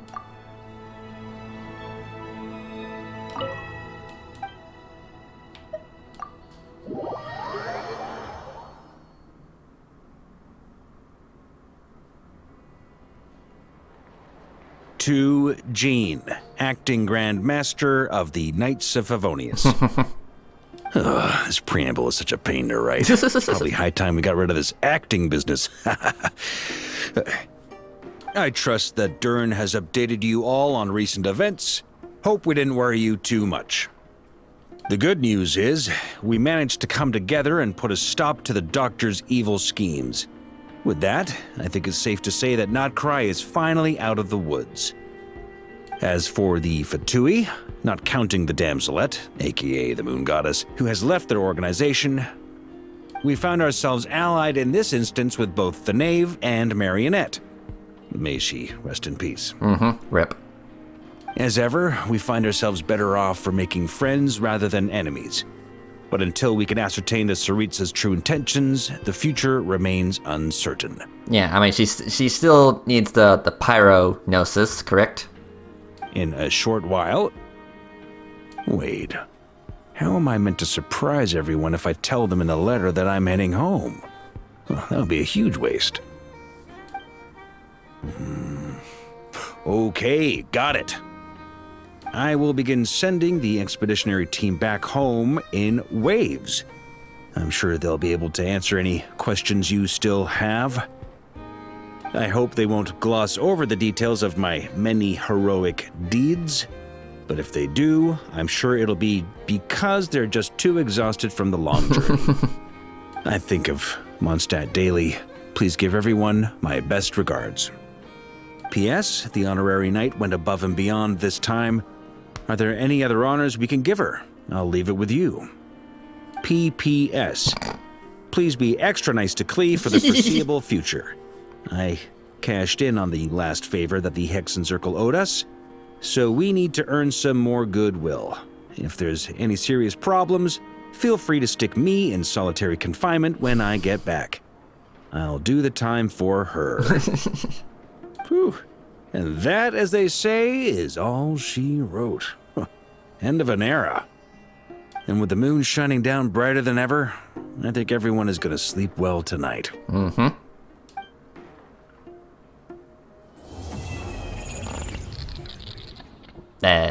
Okay. Now that glitch was ominous. Yeah, ominous. And it's kind of funny how they, put that quest complete screen twice. Okay. Well, whatever. That cool. True moon complete. Nice.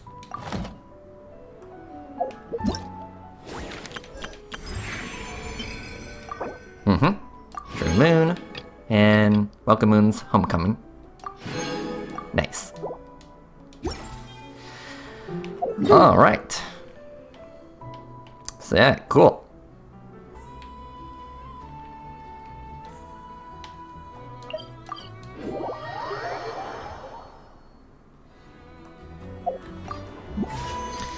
Alright everyone, so yeah, now that we've done the quest, I think it's time to pull for Columbina. So yeah, let's do this. Okay, let's see here. My history, what pity am I at? I am... yeah, 5 pity, and yeah, because I got the double Varessa last time, I don't think my luck is gonna be that great. I mean, I don't know. I mean, I got plenty, so yeah, I got plenty to guarantee her, so yeah, it doesn't really matter. I mean, we're getting here regardless. But yeah, let's do this. 15. Okay, purple. That's fine. Nifa. That's fine. Okay, 25. Now the purple. 35. Purple. 45.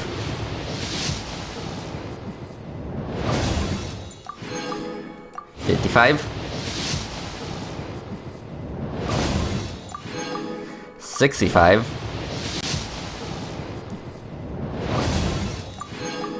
75. Okay. Yeah, we're going to pity. Okay. Okay, here it comes. So will this be Columbina or someone else? It's a D-Look, son of a bitch. Okay.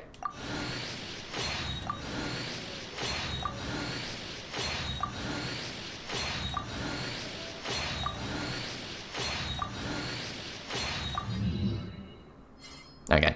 Well, at least I got my Master of Stellar Fortuna, So yeah, I guess whenever I get another one, I can put that on Skirk, and then she'll be level 100. And after that, well, who knows? All right, that's fine. Next, 10. Purple. 20. Purple. 30. Come on now. 40. 50. 60.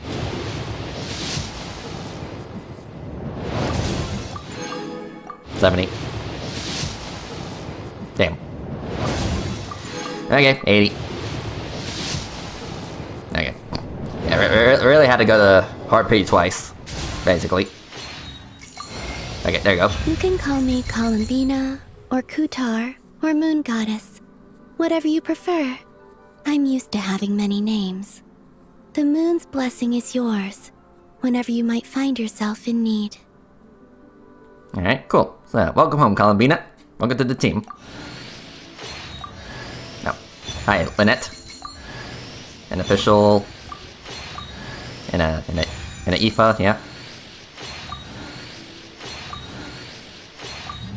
Okay. Kind of a stacked poll, not gonna lie. Okay, so yeah, cool. So, now... I think I am gonna get Columbina's weapon, because I think she deserves it. So yeah, this is gonna be a rarity when it comes to getting certain 5-star weapons. Like, I only get 5-star weapons if it's like a character I like or they deserve it. But yeah, we're gonna get Columbina's weapon, and I don't know if we will like lose the 50-50 to Anepha's weapon or another weapon, and maybe we could get a copy of that that official looking weapon. So yeah, let's see here. What's my pity on weapon banner?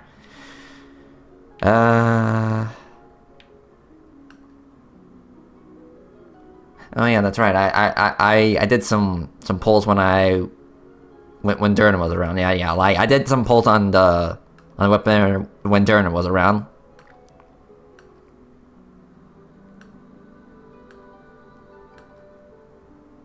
Okay, so that's like 55, 56, 57, 58. Okay. Right? Okay. Well, here we go. 10. Okay, yeah.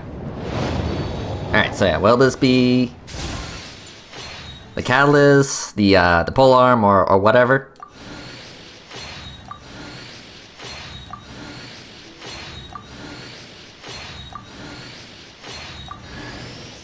Okay, well, I got the official looking weapon.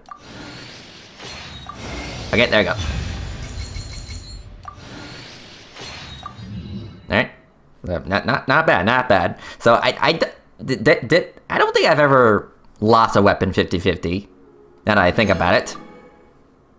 Like, I got Varesta's weapon, I got Skirk's weapon, I did got Arlecchino's weapon, and Zhongli's weapon. So yeah, I don't think I've ever did lost a 50-50 on the weapon banner. Okay. No, I imagine that might change sometime in the future. Yeah, whenever I like... When Alice comes around, I think I'll get her weapon, because I do like Alice. But we'll have to see. Yeah, cool. Yeah, obviously made a lot of wishes. Thank you. Okay, let's see here. Alright, let's see here. Yeah, sorry, I know. We'll have to switch you for... Yeah, for Columbina. I will follow where you lead. Alright. Yeah, hello. Alright, let's see here. So hopefully I did prepared everything. Oh wait, no. Never mind. Yeah, hold on. Give me 1 second. I'll just see how far I can take her. Like I did farm the boss materials, but obviously I didn't like pre-farm the new flowers. So yeah. Then we'll just see how far we can take her for now. And then I'll do the rest later on.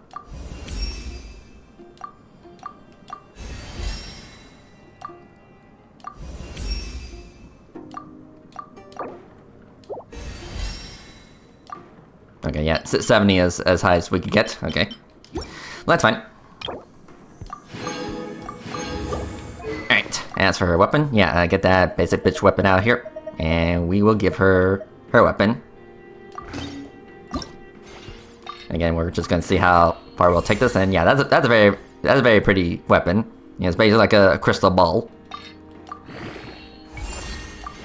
Yeah, just kind of short. And obviously, this is from the new enemies. Yeah, new enemies. There is a new artifact set which I have yet to do some farming. So yeah.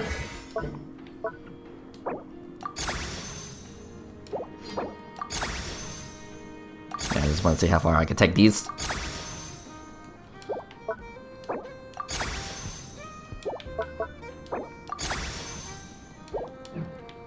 Okay. That cool. And obviously, yeah, I'm gonna work on that. Yeah, I'm gonna work on getting the new wings because for the longest time I wasn't able to continue the chronicles with her because, well, you know, she was MIA for a while. So yeah. All right. Also, we did got some copies for some other characters. Let's see here. Yeah. Yeah, it looks like Aoife is now C6, yeah? And yeah, that's pretty much it. Yeah, that's pretty cute. Alright, once yeah, that was cinema. Like absolute cinema. I mean, we kicked the doctor's ass. That glitch at the end, maybe that's an indication he might return, but hopefully he doesn't return. But yeah, this was a great quest. Like 10 out of 10, would do it again. If, you know, I had the option to replay it instead of just making a whole new account. But regardless, man, this quest was awesome. Like, holy shit. And again, the whole moon thing, crazy stuff. So everyone, I think I'm going to end right here. Thank you for watching, and I'll see you guys next time. Later.